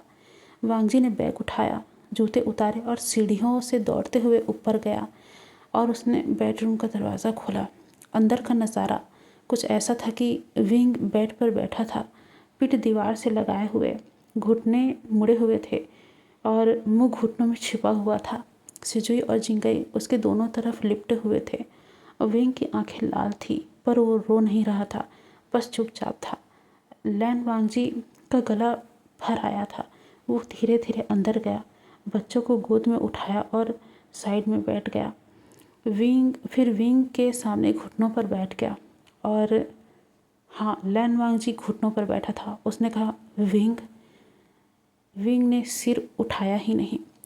लैन वांगजी ने उसका हाथ पकड़ा बहुत धीरे से और कहा, मुझसे गलती हो गई, मैं थक गया था, पर इसका मतलब ये नहीं कि मैं तुम्हें डांट दूँ। तुमने जो किया दिल से किया। दीवार तो फिर से बन जाएगी, पर तुम्हारा दिल टूट गया ना, वो मैं कभी नहीं जोड़ पाऊँगा। विंग ने आखिरकार अपना सिर उठाया। उसकी आंखें गीली थी। तुमने मुझे कभी नहीं डांटा, आज पहली बार तुमने मुझे डांटा है वांगजी। लैन वांगजी ने उसका चेहरा अपने दोनों हाथों में थाम लिया और उसके माथे को अपने माथे से जोड़ लिया और कहा, माफ़ कर दो मुझे, मैं दुनिया का सबसे घटिया अल्फा हूँ। तुम मेरी जान हो और मैंने तुम्हें दुख दिया। विंग की आंखों से आंसू लुढ़क गए। लैन वांगजी ने उसे अपनी गोद में खींच लिया। बच्चे भी फिर वहीं पर लिपट गए। लैन वांगजी ने सबको एक साथ कसकर पकड़ लिया, जैसे छोड़ोगे तो सब अभी चले जाएंगे। वांगजी को ऐसा महसूस हो रहा था। फिर उन्होंने विंग के कानों में फुसफुसाया, दीवार मैं कल ही बनवा दूंगा और तुम जो लिखना चाहो मैं खुद लिखूंगा, वो भी बड़े बड़े अक्षरों में। दुनिया की best omega, best wife and best mom, wing. Wing ने रोते हुए और हंसते हुए, यानी कि वो रो भी रहा था और हंस भी रहा था। उसने वांगजी के सीने पर अपना मुंह दे मारा। पागल, मैंने तो बस सरप्राइज़ देना चाहा था, विंग ने कहा। तभी लैन वांगजी ने उसकी ठुड्डी ऊपर उठाई और होठों पर ऐसा किस किया कि सारे गीले शिकवे उसी वक्त पिघल गए। लंबा, गहरा और इतना कोमल कि विंग की सांसें रुक सी गई थी। जब वो दोनों अलग हुए तो विंग की आंखें चमक रही थी और लैन वांगजी ने बच्चों को गोद में उठाया और बोला, चलो अब हम सब मिलकर दीवार साफ करेंगे, फिर नया आर्ट बनाएंगे। अब लगभग रात के 11 बजे तक चारों दीवार पर हाथ के निशान बना रहे थे। लैन वांगजी ने अपनी शर्ट उतार दी थी, वो सिर्फ बनियान में था। वहीं विंग उसके कंधे पर सर रख के हंस रहा था और सिजुई और जिंगई रंगों से पूरी तरीके से रंग चुके थे। आखिर में दीवार पर लिखा था, we love you daddy forever, और नीचे विंग ने रेड कलर से दिल बनाए हुए थे जिसके बीच में लिखा था, तुम्हारी जान विंग। तभी लैन वांगजी ने विंग को अपने पास खींच लिया और उसे पीछे से गले लगाते हुए उसके कान में कहा, ये दीवार लगभग 4.5 करोड़ की भी नहीं खरीद सकता मैं, ये बहुत ज़्यादा महंगी है। तभी विंग ने पलटकर उसकी गर्दन पर काटा और कहा, अब डांटोगे तो याद रखना मैं रो दूंगा और तुम घुटनों पर आ जाओगे। तभी लैन वांगजी ने हंसते हुए उसे गोद में उठा लिया और बेडरूम की तरफ ले जाने लगा। फिर आज रात मैं घुटनों पर ही रहूँगा तुम्हारे लिए, वांगजी ने कहा और विंग शर्मा गया। दरवाज़ा बंद हुआ और बाहर दीवार चमक रही थी नई रंग बिरंगी और प्यार भरी रोशनी से। अब हम सोमवार का समय देखते हैं। लगभग 9:25 हो रहे थे। Class 3rd A class teacher miss Rita ma'am, उनकी उम्र लगभग 29 साल की थी। वो बहुत सख्त किस्म की महिला थी, लेकिन हमेशा रेड कलर की ड्रेस और रेड कलर की लिपस्टिक लगाए हुए रहती थी। उन्होंने बोर्ड पर लिखा था, today is topic honesty is the best policy. ठीक उसी समय लाइन युवान, यानी कि जो हमारा सिजुई है, वो अपने बगल वाले बच्चे नील को कोहिनी मारता है और जो नील के पीछे वाला जो बच्चा बैठा था जिसका नाम था वेनी, उसको नील ने मारा। अब जो वेनी था उसने सीड को और सीड ने निशु को और निशु ने सबसे आखिरी ब्रेंच पर बैठे लीशु को। ये जो पांचों थे ये पूरी की पूरी सिजुई की गैंग थी, यानी कि सिजुई के गैंग के मेंबर थे। ये एक एक करके कोहनी मार रहे थे एक दूसरे को। इन सब की उम्र लगभग 8 से 9 साल थी और इनका मिशन था कि मिस रीटा मैम को आज ऑनेस्टी का असली मतलब सिखाएंगे। प्लान सबसे पहले तैयार हुआ लगभग 9:30 बजे के आसपास। मैडम ने पूछा, बच्चों बताओ ईमानदारी क्या होती है। तभी सिजुई ने सबसे पहले हाथ उठाया। मैडम, ईमानदारी का मतलब सच बोलना, चाहे कितना भी बुरा क्यों ना हो। मैडम खुश हो गई सिजुई की बात पर और कहा, बहुत अच्छा युवान, उदाहरण दो। तभी सिजुई ने मासूम चेहरा बनाया और बोला, जैसे कि मैडम आपकी लाल लिपस्टिक आज थोड़ी ज़्यादा लग रही है। ऐसा लग रहा है जैसे आपने टमाटर का जो है ना ग्रेवी लगा लिया हो। पूरी क्लास में 2 सेकंड के लिए सन्नाटा छा गया। फिर 40 बच्चों ने एक साथ हा हा हा करके चिल्लाना शुरू कर दिया। मैडम का चेहरा पूरी तरीके से लाल गुलाबी फिर बैंगनी हो गया। मैडम ने गुस्से से जो सिजुई से चौंक मारा और कहा कि अभी इसी वक्त प्रिंसिपल ऑफिस चलो। डियर, अगर मैं सिजुई और योवान कह दूँ तो आप लोग समझना कि मैं दोनों को एक ही बोल रही हूँ, यानी कि जो सिजुई और योवान है वो एक नाम है एंड देन जिंगई वो अलग नाम है। ओके, जिंगई गर्ल है एंड सिजुई जो है वो बॉय है। तो अगर मैं कभी सिजुई या फिर जिंगई बोल दूँ तो समझ जाइएगा आप, ठीक है, कि मैं क्या बोलना चाहती हूँ। तो चलिए हम स्टोरी को फिर से स्टार्ट करते हैं। तो हमने देखा था कि मैडम ने कहा था कि चलो इसी वक्त जो है तुम प्रिंसिपल ऑफिस चलो, पर सिजुई अभी रुका ही नहीं था। उसने बैग से एक छोटा सा स्पीकर निकाला और प्ले दबा दिया। स्पीकर में रिकॉर्डेड आवाज़ आई। मिस रीटा की ही आवाज़ थी वो, जो पिछले हफ्ते स्टाफ रूम में किसी से कह रही थी, ये 3rd A के बच्चे बहुत ही ज़्यादा शैतान हैं। मैं तो इनको छुट्टी में फ़ेल कर दूंगी, देख लेना। इस बात पर पूरी क्लास फिर से हंस पड़ी और अब मैडम के हाथ पांव पूरे फूल गए थे। अब लगभग 9:45 हो रहे थे। माय डियर्स, मैं इसमें फिर से बच्चों का नाम भूल गई। मुझे समझ में नहीं आ रहा है कि मैं क्या करूँ, पर मैं भूल चुकी हूँ। अगर यहाँ पे आंटियाँ फिर से आई तो मैं उनको नंबर से काउंट करूँगी। एंड अगर सिजुई की गैंग की बात है तो वहाँ पर भी 5 मेंबर्स ही हैं, तो वहाँ पर भी मैं 1 2 करके काउंट कर देती हूँ, क्योंकि मैं भूल चुकी हूँ नाम और मुझे अभी रिकॉर्ड करना है। तो इसे आप इग्नोर कर दीजिएगा, क्योंकि बच्चे ही हैं और जो है टीम मेंबर्स ही हैं सभी। तो आप प्लीज़ अपनी दीदी के तकलीफ़ को समझिएगा, क्योंकि आपकी दीदी पूरी तरीके से थक चुकी है। पर मैं कर रही हूँ रिकॉर्ड एंड देन मैं बच्चों का नाम भूल चुकी हूँ। तो मैं 1 2 यानी कि बच्चा 1, सेकंड बच्चा, थर्ड बच्चा, ऐसा करके बता दूँगी, आप समझ जाइएगा। ओके, तो चलिए स्टार्ट करते हैं। तभी जो फर्स्ट बच्चा था उसने दूसरा स्टेप शुरू कर दिया। उसने अपना लंच बॉक्स खोला और उसमें से एक जिंदा मेढक निकाला, पर उसे डेस्क पर छोड़ दिया। वो मेढक उछला और सीधे मैडम के जो रेड सूट था उसी पे जा गिरा। मैडम चीखी ज़ोर से। फिर जो 3rd नंबर का बच्चा था उसने अटैक किया। उसने बैग से पानी का गुब्बारा निकाला और छत की तरफ फेंका। गुब्बारा फटते ही उसमें से चमकती हुई पिंक कलर का लिक्विड निकला। वो पूरा क्लासरूम पूरा पिंक पिंक हो चुका था। अब जो मैडम थी उसकी पूरी ड्रेस रेड से पूरी तरीके से पिंक हो चुकी थी। वो बिल्कुल भूत लग रही थी। अब 9:40 हो रहे थे। प्रिंसिपल मैडम और डिसूजा दौड़ते हुए क्लास में आई। उन्होंने जो नज़ारा देखा वो उन्हें पूरी लाइफ वो नहीं भूल पाएंगी। लगभग 40 बच्चे थे उस क्लास में और 40 के 40 बच्चे ताली बजा रहे थे और 5 लड़के एक दूसरे को हाई फाई दे रहे थे। मिस जो रीटा थी वो कुर्सी पर बैठी रो रही थी और उनके जो ड्रेस पर मेढक चिपका हुआ था वो उन्हें हटाने की कोशिश कर रही थी। और दीवार यानी कि जो दीवार थे वहाँ पर लिखा था, honesty is the best policy by सिजुई गैंग। प्रिंसिपल ने गला खरखराया अपना और लैन युवान और जो उनके जो बाकी के जो बच्चे थे, यानी कि युवान को छोड़कर जो बाकी के 5 बच्चे थे जो उनकी गैंग में थे, सभी प्रिंसिपल ऑफिस पहुँचे। 5 बच्चे लाइन बनाकर खड़े हुए थे और उनके चेहरे पर ज़रा सा भी डर नहीं था। तभी सिजुई ने जाते जाते मैडम को सल्यूट मारा और मैडम, आज हमने आपको हॉनेस्टी का लाइव डेमो दिया है, ये कहकर वो मुस्कुराया और वहाँ से वो प्रिंसिपल के पीछे पीछे चला गया। अब दोपहर 1 बजे लैन वांगजी और विंग को स्कूल बुलाया गया। प्रिंसिपल ऑफिस में मिस जो रीटा थी वो अब भी वहीं पर थी और रो रही थी। प्रिंसिपल ने सख्त आवाज़ में कहा, मिस्टर लैन, आपके बेटे और उनके दोस्तों ने आज पूरा स्कूल बंद करवा दिया। 3 दिन की छुट्टी करनी पड़ी। मिस रीटा ने रिज़ाइन लिख दिया है।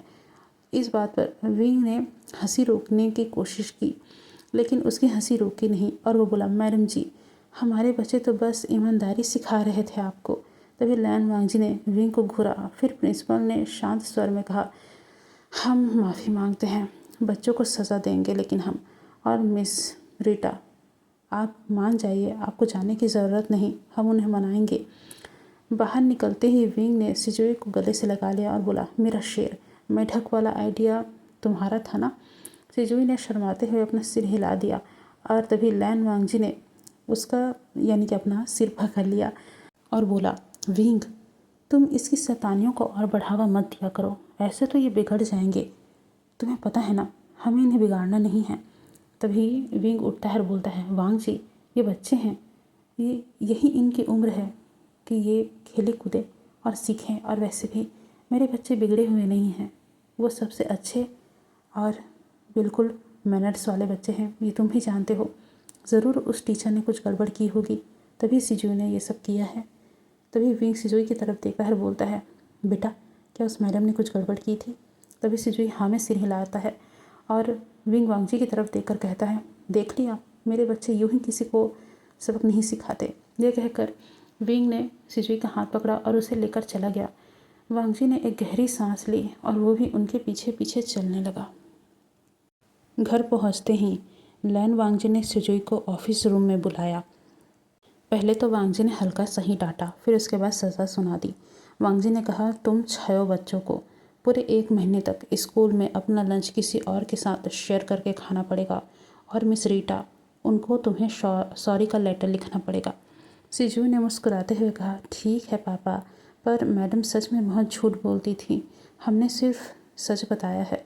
तभी लैन वांगजी हार गया। उसने सिजुई को गले लगा लिया और बोला, तुम मेरे और विंग के बेटे हो, शैतानी तो करोगे ही, अब असली यानी कि अगली बार मुझे पहले बता देना कुछ करने से, ठीक है।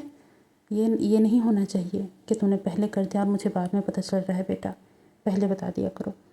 तो सिजुई भी हाँ में सिर हिलाता है। अब हमें रात के 10 बजे का सीन दिखाया जाता है। विंग और लैन वांगजी बेडरूम में थे। विंग हंस हंस कर पेट पकड़ रहा था और वांगजी को बता रहा था कि लैन जैन, वो मेढक वाला आइडिया मेरा था, मैंने ही सिजुई को बोला था, अगर मैडम ज़्यादा चिल्लाए तो मेढक छोड़ देना, पर मुझे क्या पता था वो सच में छोड़ देगा। ये कहकर विंग बहुत हंस रहा था। तभी लैन वांगजी ने तकिया फेंक कर विंग के ऊपर मारा और वो तकिया सीधा धप्प से जाकर विंग के मुंह में लगा और वांगजी ने कहा, तुम सुधर नहीं सकते। फिर विंग ने उसके ऊपर चढ़ते हुए कहा, अगर मैं सुधर गया फिर मज़ा नहीं आएगा ना। हमारे बेटे ने पूरा स्कूल हिला दिया वांगजी। तभी लैन वांगजी ने विंग के कमर को कसकर पकड़ा और कहा, हाँ, पर अब मैं तुम्हें सज़ा दूंगा। तभी विंग ने शरारत से अपने होंठ चबाए और कहा, तो कैसे सज़ा दोगे मुझे। तभी लैन वांगजी ने लाइट्स को तो पहले बंद कर दिया और फिर कहा, जो तुम्हें सबसे ज़्यादा पसंद है बिल्कुल वही सज़ा दूंगा।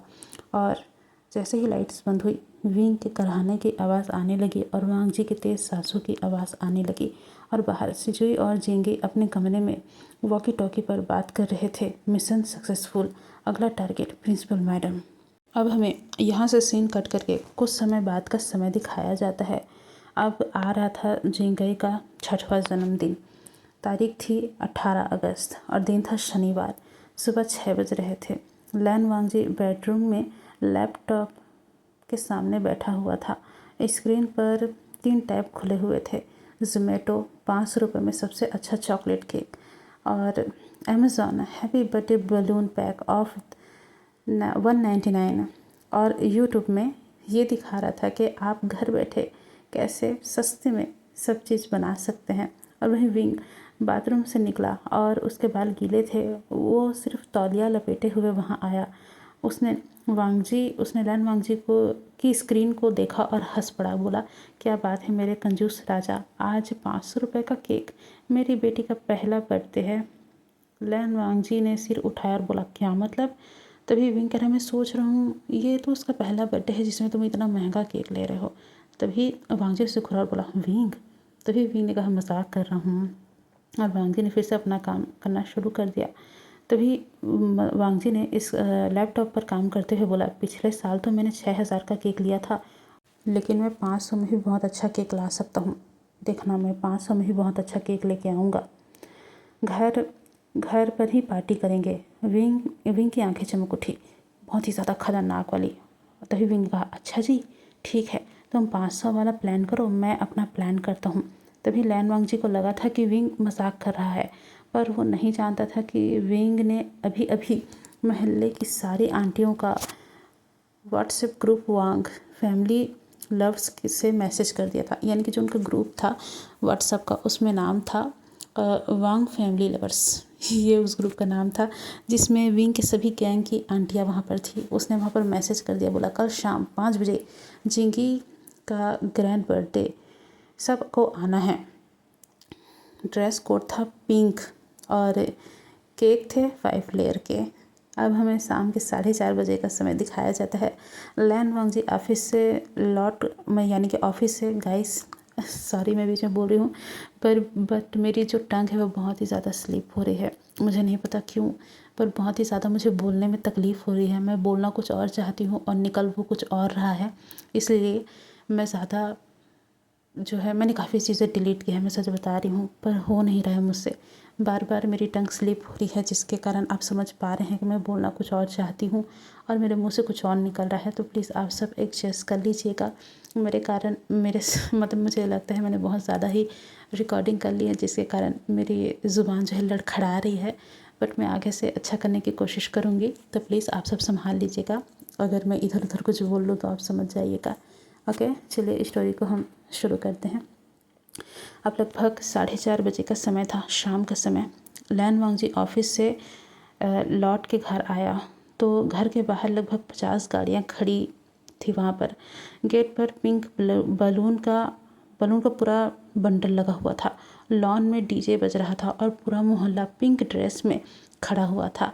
लैन वांग जी का यानी कि जो लैन वांग जी का बैग है वो उसके हाथ से गिरते गिरते बचा, पर जब वांग जी ने अपनी नज़रें और अच्छे से दौड़ाई तब वांग जी ने विंग को देखा, जिसने बहुत ही हॉट तरीके से पिंक कलर का ड्रेस पहन रखा था और गले में बेस्ट मामा का ब्रोच भी लगा हुआ था और साथ ही उसके हाथ में माइक भी थी और विंग चिल्ला चिल्ला के बोल रहा था, वेलकम वेलकम मेरे पति देव, वेलकम, आज हमारी राजकुमारी का बर्थडे है। लेकिन लैन वांग जी की आवाज़ काँप पड़ी, ये कितना बड़ा है, कितने में पड़ा ये सब। तभी विंग ने हंसते हुए कहा, बस थोड़ा सा ही। तो वांग जी ने कहा, कितना? तो विंग ने कहा, बस 4.5 लाख तुम्हारा कार्ड यूज़ किया था।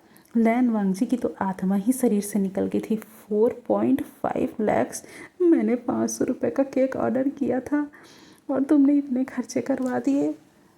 वांग जी अपना दुखड़ा रो ही रहा था कि तभी एक 12 फीट लंबा ट्रक आया। उसमें से 5 लेयर का केक उतारा गया।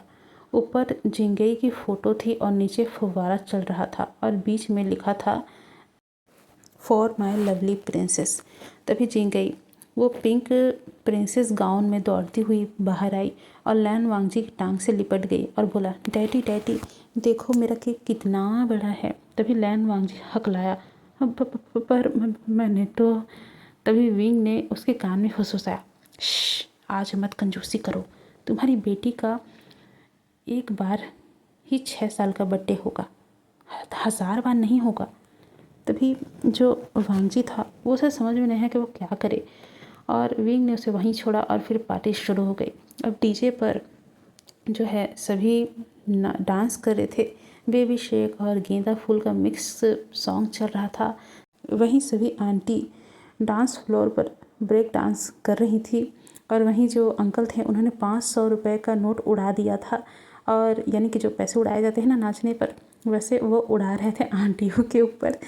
तभी सिजुई और उसकी गैंग ने केक के पास जिंगई दीदी जिंदाबाद के नारे लगाए और लगभग रात के 8 बजे केक कटिंग हुई। जिंगई ने लैन वांग जी और विंग का हाथ पकड़कर केक कटवाया। फिर पहला पीस लैन वांग जी को खिलाया। लैन वांग जी की आंखें भर आई। उसने जिंगई को गोद में उठाया और सबके सामने बोला, मेरी प्यारी राजकुमारी, तुम्हारे लिए मैं 4 से 5 करोड़ भी खर्च कर दूंगा।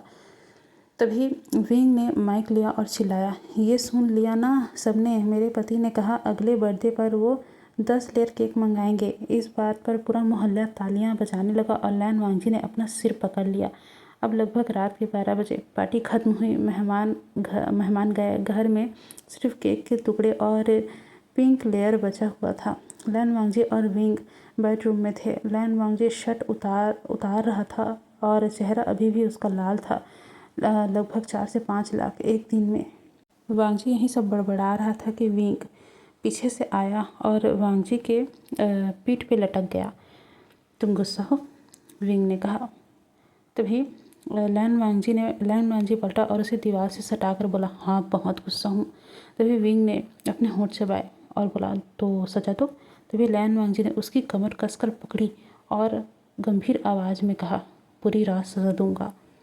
तभी विंग ने कहा, तैयार हूँ। और वांगजी ने बहुत ही ज़ोर से विंग के कमर को मरोड़ा, जिससे विंग की तो चीखें निकल गई और उसने वांगजी को चट्ट से एक तमाचा मारा और बोला, ये कैसी सज़ा थी? तभी वांगजी ने कहा, अब सज़ा डबल। तभी विंग भागने लगा और वांगजी ने भी उसकी तरफ भागा और वो दोनों पूरे हॉल में दौड़ रहे थे और वांगजी ने जो है विंग का पैर पकड़ लिया और विंग धड़ाम से ज़मीन पर गिरा। वांगजी उसके ऊपर आ रहा था। फिर के तभी विंग ने फिर से एक थप्पड़ मारा और कहा, यहीं पर शुरू हो जाओगे क्या? तभी वांगजी ने कहा, ये तो ठीक है। और उसने यानी कि वांगजी ने विंग को कंधे में उठाया और कमरे में ले गया और वहाँ से सिर्फ विंग के चिल्लाने की ही आवाज़ आ रही थी और स्लैप की भी आवाज़ आ रही थी। लेकिन ये नहीं पता चला कि स्लैप विंग वांगजी को मार रहा था कि वांगजी विंग को मार रहा था। और वहीं जो सिजुई थी, उसने जब उसका बर्थडे पूरी तरीके से ख़त्म हो गया और जब वांगजी और विंग उसे सुलाने के लिए लेके जा रहे थे, तब जिंगई हल्के हल्के होश में ये बोल रही थी कि mummy and daddy thank you so much इतने खूबसूरत बर्थडे के लिए, जिसे विंग और वांगजी ने सुना था और वो बहुत ज़्यादा इमोशनल हो गए थे। ये थोड़े पहले का सीन है, ओके, जब पार्टी ख़त्म हुई थी। देन अब हम अगला सीन देखते हैं। अब हमें समय दिखाया जाता है शुक्रवार 22 सितंबर दोपहर 2:17 का। लैन वांगजी लंदन में था। वहाँ बोर्ड रूम में जो है मीटिंग चल रहा था उसका। 18 विदेशी इन्वेस्टर्स वहाँ बैठे हुए थे। लगभग 3500 करोड़ की डील की आखिरी मीटिंग चल रही थी। तभी उसका फ़ोन जो कि साइलेंट पे था बार बार वाइब्रेट हो रहा था। पहले तो वांगजी ने ध्यान नहीं दिया, पर जब बार बार उसे ऐसा महसूस हुआ कि हो सकता है ज़रूरी कॉल हो, तब उसने थोड़ा सा हट के उस स्क्रीन पर नाम देखा। लगभग 12 मिस कॉल थे और उसमें जो वांगजी है वो मिस कॉल और किसी के नहीं, विंग थे, जिसको वांगजी ने मेरी जान के नाम से सेव कर रखा था। पहला मैसेज वांगजी ने खोला और पढ़ा, लैन जल्दी करो, मुझे बहुत तेज़ हिट शुरू हो गई है, मैं तड़प रहा हूँ। और लैन वांगजी का इतना पढ़ते ही उसका हाथ काँप गया। उसने कुर्सी से उठते हुए कहा, मीटिंग कैंसिल, मेरी वाइफ को अभी मेरी ज़रूरत है और मैं अभी यहाँ से जा रहा हूँ। वांगजी ने इतना कहा ही था और वो वहाँ से निकल गया कि तभी जो पूरे 18 लोग थे वहाँ पे, वो सभी मुंह खोले बस देखते रह गए कि अभी हुआ क्या। वांगजी आया तूफान की तरह और चला गया आंधी की तरह, ऐसे वाला सीन हो गया था। और वहीं लैन वांगजी, उसने तुरंत ही प्राइवेट जेट लिया और लगभग 45 मिनट में ही वो टेक ऑफ कर गया। वांगजी जो है वो पहुंच चुका था अपनी कंट्री और वो अब वांग हाउस के लिए भाग रहा था। और वहीं वांग हाउस में यानी कि वांग हाउस का जो मास्टर बेडरूम है वो बंद था, पर्दे गिरे हुए थे, लाइट सिर्फ डिम लाइट येलो कलर की वो जल रही थी। एसी का टेम्परेचर 16 डिग्री पर था और विंग वो बेड पर करवटें बदल रहा था। उसकी सांसें भारी थी, गला सूखा हुआ था और उसके बदन में आग सी लग रही थी। हिट 3 महीने के बाद आया था विंग को और इस बार बहुत ही तेज़ आया था। सिजी और जिंगई को विंग ने पड़ोसी की आंटी के पास भेज दिया था और कि तभी विंग ने किसी तरह फिर से फ़ोन को उठाया और लैन वांगजी को आखिरी मैसेज किया, अगर तुम अगले 4 घंटे में नहीं आए तो मैं मर जाऊंगा सच में। फिर फ़ोन साइड में रख दिया और तकिए से मुंह दबाकर रोने लगा। उसकी खुशबू पूरे कमरे में फैल चुकी थी, मीठी गर्म, लैन वांगजी को पागल कर देने वाली खुशबू। लगभग 8:40 में लैन वांगजी जेट से अपनी कंट्री में आया। उसने जो है ड्राइवर को धक्का मारा और कहा, मैं खुद ड्राइविंग करूँगा।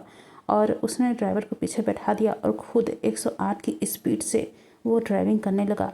वांगजी सारे रूल्स वगैरह तोड़ रहा था। इस वक्त उसे सिर्फ विंग की ही पड़ी थी। विंग की उस मैसेज ने उसका दिल जो है डरने पर मजबूर कर दिया था, इसलिए वो बिना किसी चिंता फिक्र के वो विंग के पास पहुंचना चाहता था, क्योंकि जो वो होगा, जो भी चीज़ें होंगी वो बाद में संभाल सकता है, पर इस वक्त विंग को उसकी ज़रूरत थी। ये वांगजी बहुत अच्छे से जानता था। वांग जी ने इतनी तेज़ी से ड्राइविंग की थी कि वो आधे घंटे में ही अपने विला में पहुंच चुका था। विला में पहुंचते ही वो सीधे बेडरूम में घुसा और दरवाज़ा बंद कर दिया, यानी कि पूरी तरीके से दरवाज़ा लॉक कर दिया। विंग बेड पर लेटा था। विंग ने बस एक पतला सा सफ़ेद शर्ट ही पहन रखा था और नीचे उसने कुछ भी नहीं पहना था। विंग का पूरा शरीर पसीने से तर था, आंखें लाल हो गए थे और होंठ कटे हुए थे। लैन वांग जी को देखते ही उसकी यानी कि विंग की आंखें भर आई। लैन सन, तुम आ गए, विंग ने कहा। लैन वांग जी ने सूट की जैकेट फेंक दी और टाई खींची। शर्ट के बटन एक एक करके तोड़ने शुरू किए, फिर बेड पर घुटनों के बल बैठ गया। वांग जी ने विंग का चेहरा दोनों हाथों में लिया और उसके माथे में यानी कि उसके माथे से अपने माथे को सटा दिया और कहा, माफ़ करना, मुझे देर हो गई, तुम्हें इतना दर्द हुआ। विंग की आंखें आंसुओं से भर आई। उसकी आंखें मोतियों यानी कि उसकी आंखों से मोतियों के जैसे आंसू बह रहे थे बड़े बड़े। उसने लैन वांग जी की गर्दन में अपनी बाहें डाली और फुसफुसाया, अब मत जाना प्लीज़, मुझे तुम्हारी ज़रूरत है, बहुत ज़्यादा ज़रूरत है। लैन वांग जी ने उसे अपनी गोद में खींच लिया। उसका अल्फा खुशबू अब पूरी तरह जाग चुका था। वो खुशबू, गर्मी, विंग की कांपती सांसें, सब कुछ उन्हें पागल कर रही थी। पहला किस इतना कोमल था कि विंग की सारी तकलीफ़ें पिघल सी गई। लैन वांग जी ने उसके होंठ चूमे, फिर विंग के चिक्स पर किस किया, फिर आँखें, फिर नाक, फिर उसके बाद जो है नाक की जो नोक होती है ना, वहाँ पे किस किया। हर जगह वो यानी कि वो विंग को किस करते हुए वो हल्के हल्के आवाज़ में बोल रहा था, तुम मेरी जान हो, मेरा बच्चा हो, मैं हूँ ना, सब अब कुछ नहीं होगा, चिंता मत करो, मैं तुम्हें संभाल लूँगा। विंग ने वांग जी के सीने पर अपना सर रख दिया था और वो रोने लगा था। मुझे बहुत डर लग रहा था, लगा कि तुम नहीं आओगे। तभी लैन वांग जी ने उसके पीठ पर सहलाते हुए कहा, दुनिया की हर मीटिंग मैं कैंसिल कर दूंगा तुम्हारे लिए, पर तुम्हें अकेला कभी नहीं छोड़ूंगा। फिर उन्होंने यानी कि जो वांग जी है, उन्होंने विंग को बेड पर लेटाया और धीरे धीरे शर्ट के बटन खोलने लगे। हर बटन के साथ एक किस था। गर्दन पर पुरानी मार्किंग जो उन्होंने की थी वहाँ पर वांग जी ने किस किया। विंग की सांसें तेज होती जा रही थी। लैन वांग जी ने उसकी कमर पे हाथ डाला और इतना वो जो वांग जी का छुअन था वो इतना ज़्यादा कोमल था कि विंग की आंखें बंद हो गई। लैन सन, मुझे तुम्हारी मार्क चाहिए, नई वाली। लैन वांग जी ने उसकी गर्दन पर नाक रगड़ी, फिर दांत गड़ाए धीरे से पर गहराई तक। विंग चीखा। खुशी और दर्द जो उसे मिल रहा था वो उसके लिए चीख रहा था। खून की एक एक बूंद वहाँ से निकल रही थी। लैन वांग जी ने उसे अपनी जीभ से सक किया, फिर उस जगह को चूमते रहा जब तक विंग की सांसें शांत ना हो गई। रात भर कभी लैन वांग जी विंग को गोद में लेकर सहलाते रहता, कभी विंग उसके गले में अपना मुंह छुपाकर सोते रहता। बीच बीच में जब दर्द बढ़ता, लैन वांग जी उसे फिर से छूते चूमते प्यार करते, बिना कुछ जल्दबाजी के विंग को अच्छे से संभालता। अब हीट जब पीक पे आती तब ऐसा नहीं था कि सिर्फ विंग ही उस दर्द को झेल रहा था, विंग और वांग जी दोनों उस दर्द को झेल रहे थे। हर बार जब विंग रोता, लैन वांग जी उसे चूम कर चुप कराता। अब लगभग सुबह के 5 बज रहे थे। हीट खत्म हो चुकी थी। विंग लैन वांग जी के सीने पर लेटा हुआ था। उसके यानी कि वांग जी की उंगलियां वो विंग के बालों में फेर रहा था। दोनों के बदन पर पसीना था, मार्क्स थे और एक दूसरे की खुशबू मिली हुई थी। विंग ने फुसफुसा कर कहा, तुमने सच में 3500 करोड़ की डील कैंसिल कर दी। तभी लैन वांग जी ने उसके हथेली पर किस किया और बोला, 3500 करोड़ भी नहीं, पूरी कंपनी बेच दूंगा अगर तुम्हें ज़रूरत पड़े तो। विंग की आंखें भर आई। उसने लैन वांग जी के होठों पर अपने होठ रख दिए और उन दोनों के बीच एक लंबा, गहरा और आखिरी किस हुआ, यानी कि उस हिट का आखिरी किस हुआ। मैं तुम्हारे बिना मर जाऊंगा, सच में, विंग ने कहा। तभी लैन वांग जी ने उसे कसकर पकड़ लिया। तो फिर मैं कभी तुम्हें अकेला नहीं छोड़ूंगा, वांग जी ने कहा। दोनों सो गए। बाहर सूरज निकल चुका था पर बेडरूम के पर्दे अभी भी गिरे हुए थे। कमरे में सिर्फ 2 सांसें थी, एक ही लय में और एक नई ताज़ा मार्किंग जो कह रही थी ये दोनों हमेशा के लिए एक दूसरे के हैं। अब हमें सुबह के लगभग 9:15 का समय दिखाया जाता है। लैन ग्रुप का हेड ऑफिस लगभग 42वां फ्लोर। कांच की दीवारें थीं और ठंडा माहौल था। लगभग 200 लोग वहाँ सांस रोके काम कर रहे थे। लैन वांगजी अपने कैबिन में था। काला सूट, बाल एकदम परफेक्ट और चेहरा बिल्कुल पत्थर की तरह।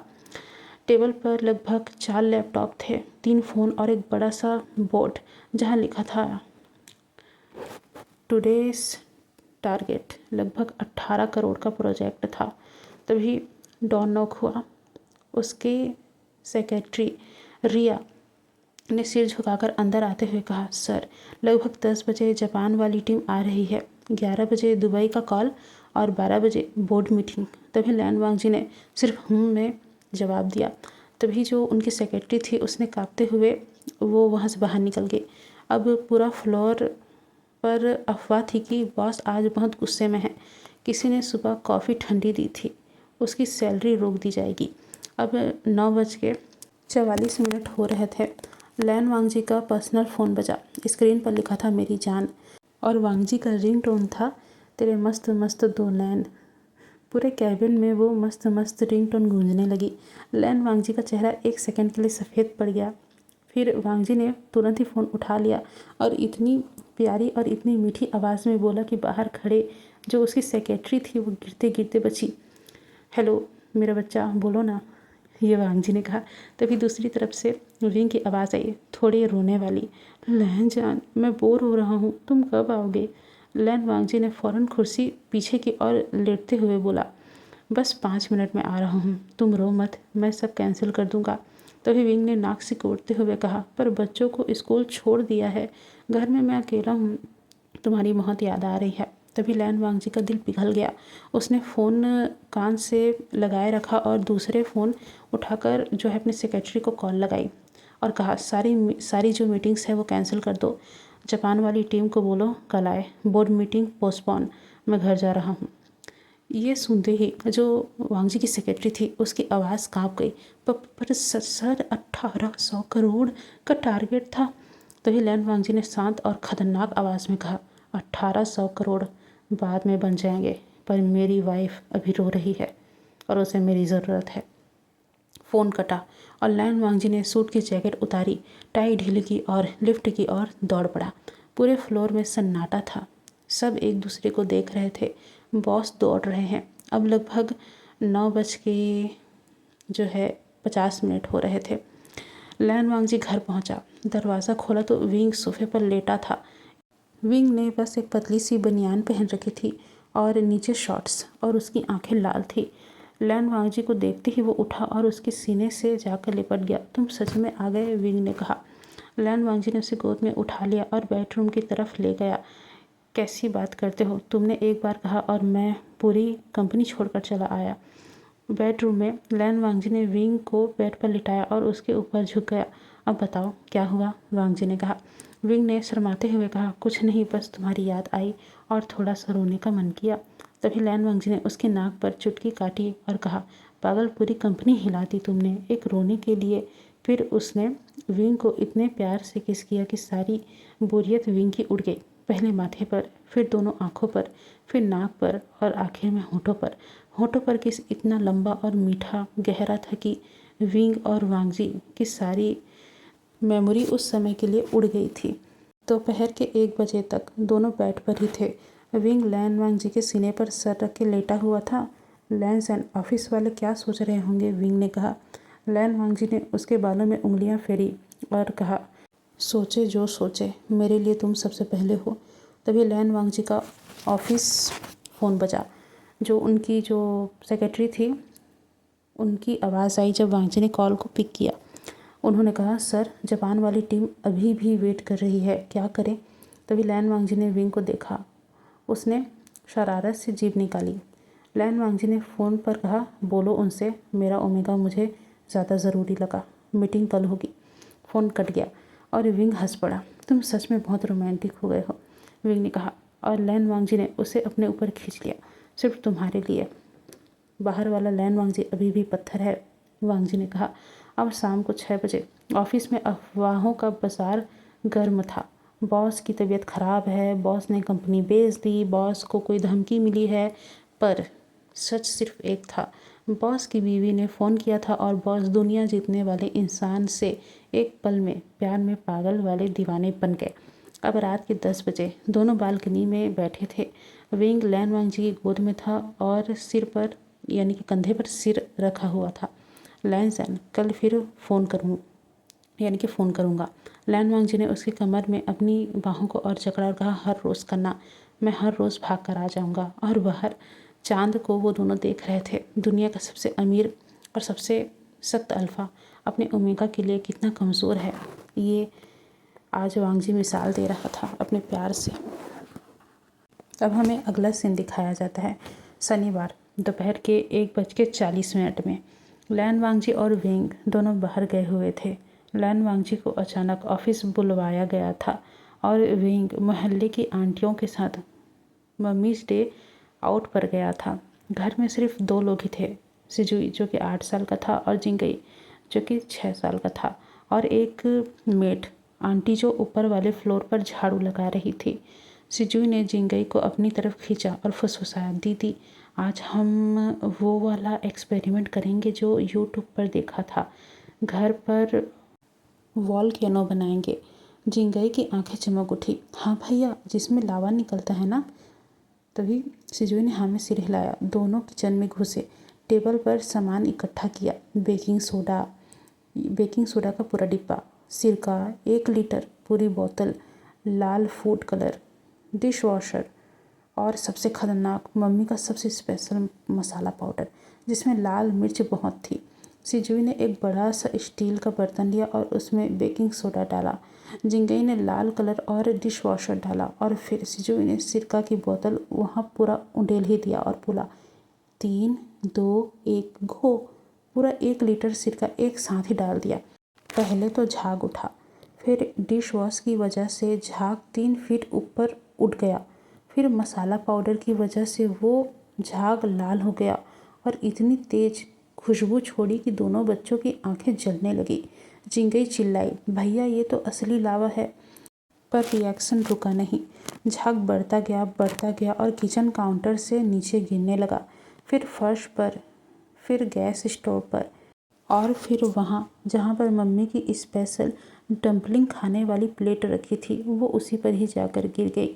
सभी की सभी चीज़ें, यानी कि जिस चीज़ पर वो लिक्विड गिरा था वो पूरा का पूरा हर जगह आग फैल गया। वहाँ पे एक छोटी सी लपट उठी और फिर दूसरी, और पूरा स्टोव जलने लगा। सिजुई चिल्लाया, दीदी आग लग गई। जिंगई रोने लगा, मम्मा मारेगी। दोनों भागकर लिविंग रूम में गए और पर धुआं पूरे के पूरे घर में फैल चुका था। स्मोक अलार्म बजने लगा, बीप बीप करके। ऊपर वाली जो मेड थी वो दौड़ी और नीचे आई। अरे बाप रे, आग! उन्होंने आग बुझाने के लिए जो होता है ना, मतलब मुझे इस वक्त याद नहीं आ रहा है, एक रेड कलर का होता है जिसे आग लगने पे इस्तेमाल किया जाता है, तो वो उन्हें ढूंढने के लिए चली गई। लेकिन वांगजी ने भी उसे लॉक कर रखा था तो वो उसे नहीं निकाल पाई। फिर उन्होंने 100 नंबर डायल किया। दूसरी तरफ विंग मॉल में आंटियों के साथ कॉफ़ी पी रहा था कि उसका फ़ोन बजा। वो मेड थी जिसने कॉल किया था। उसने रोते हुए बोला, विंग बाबू, बच्चे ने किचन में आग लगा दी है, फायर ब्रिगेड्स आ रहे हैं। विंग का कॉफ़ी कप हाथ से गिर गया। उसने फ़ोन लैन वांगजी को लगाया और चिल्लाया, लैन सैन, हमारे बच्चों ने घर जला दिया है, अभी आओ। लैन वांगजी बोर्ड रूम में था। उन्होंने फ़ोन सुना, कुर्सी से उठा और सिर्फ इतना बोला, मीटिंग ख़त्म, मेरा घर जल रहा है। फिर वो दौड़ा और दोनों घर के बाहर 5 फायर ब्रिगेड्स की गाड़ियाँ और 20 फायरमैन, पूरा मोहल्ला इकट्ठा था और धुआं जो था वो ऊपर छत तक जा रहा था। सिजुई और जिंगई गेट के पास खड़े थे और दोनों के चेहरे काले और आंखें लाल थी। हाथ में अभी भी लाल मिर्च का डिब्बा था। विंग पहले पहुंचा। उसने दोनों को गले लगा लिया और रोने लगा, मेरे बच्चे, तुम दोनों ठीक हो ना। फिर लैन वांगजी की गाड़ी रुकी। वो भी दौड़ते हुए आया, सूट की जैकेट फेंकी और दोनों बच्चों को गोद में उठा लिया। कुछ हुआ तो नहीं तुम दोनों को? तुम दोनों ठीक हो? फायर ब्रिगेड्स वाले अंदर गए और 10 मिनट बाद बाहर आए और बोले, सर बस किचन का स्टोव जला है, हमने बुझा दिया है, बस थोड़ा सा धुआं और मसाले की खुशबू है। लैन वांगजी ने राहत की सांस ली, फिर बच्चों को नीचे उतारा और सख्त आवाज़ में बोला, अंदर चलो, अभी बात करते हैं। लिविंग रूम में सुजुई और जिंगी सोफे पर सिर झुकाकर बैठे थे। विंग उनके पास बैठा था, आंखें अभी भी लाल थी। लैन वांगजी सामने खड़ा था। लैन वांगजी ने पूछा, क्या किया था तुम दोनों ने? सुजुई ने हकलाते हुए कहा, पापा हम वॉल्केनो बना रहे थे यूट्यूब पर देखकर। जिंगई ने रोते हुए कहा, पर वो लाल हो गया और फिर आग लग गई पापा। विंग ने दोनों को गले लगा लिया और कहा, मेरा मेरा राजा बेटा एंड मेरी रानी बेटी, फिर कभी ऐसा मत करना। हम डर गए थे बेटा, अगर आप लोगों को कुछ हो जाता तो हम कैसे रहते? तभी लैन वांगजी ने अपना सिर पकड़ लिया, फिर घुटनों के बल बैठ गया और बच्चों के सामने आया। तुम दोनों ने मेरी जान निकाल दी थी। तुम दोनों को नहीं पता तुम दोनों मेरी जान हो। अगर तुम्हें कुछ हो जाता तो हम जी नहीं पाते। वादा करो अगली बार कुछ भी ऐसा नहीं करोगे, और अगर करो तो पहले हमें बताना, फिर हमारे सामने करना। दोनों बच्चों ने अपना सिर हिलाया। फिर लैन वांगजी ने दोनों को गले लगा लिया। अब लगभग रात के 9 बजे। किचन नया साफ़ हो चुका था, यानी कि किचन नया का नया चमक रहा था। पूरा घर अभी भी मिर्च की खुशबू में फैला हुआ था। चारों बेडरूम में थे। सुजुई और जिंगी बीच में, लैन वांगजी और विंग। सुजुई और जिंगी बीच में और लैन वांगजी और विंग साइड साइड में, दोनों तरफ। जिंगई ने लैन वांगजी की उंगली पकड़ ली और कहा, डैडी सॉरी। लैन वांगजी ने उसका माथा चूमा और कहा, कोई बात नहीं मेरी प्यारी परी, बस अब वॉल्केनो अब सिर्फ स्कूल में बनाना।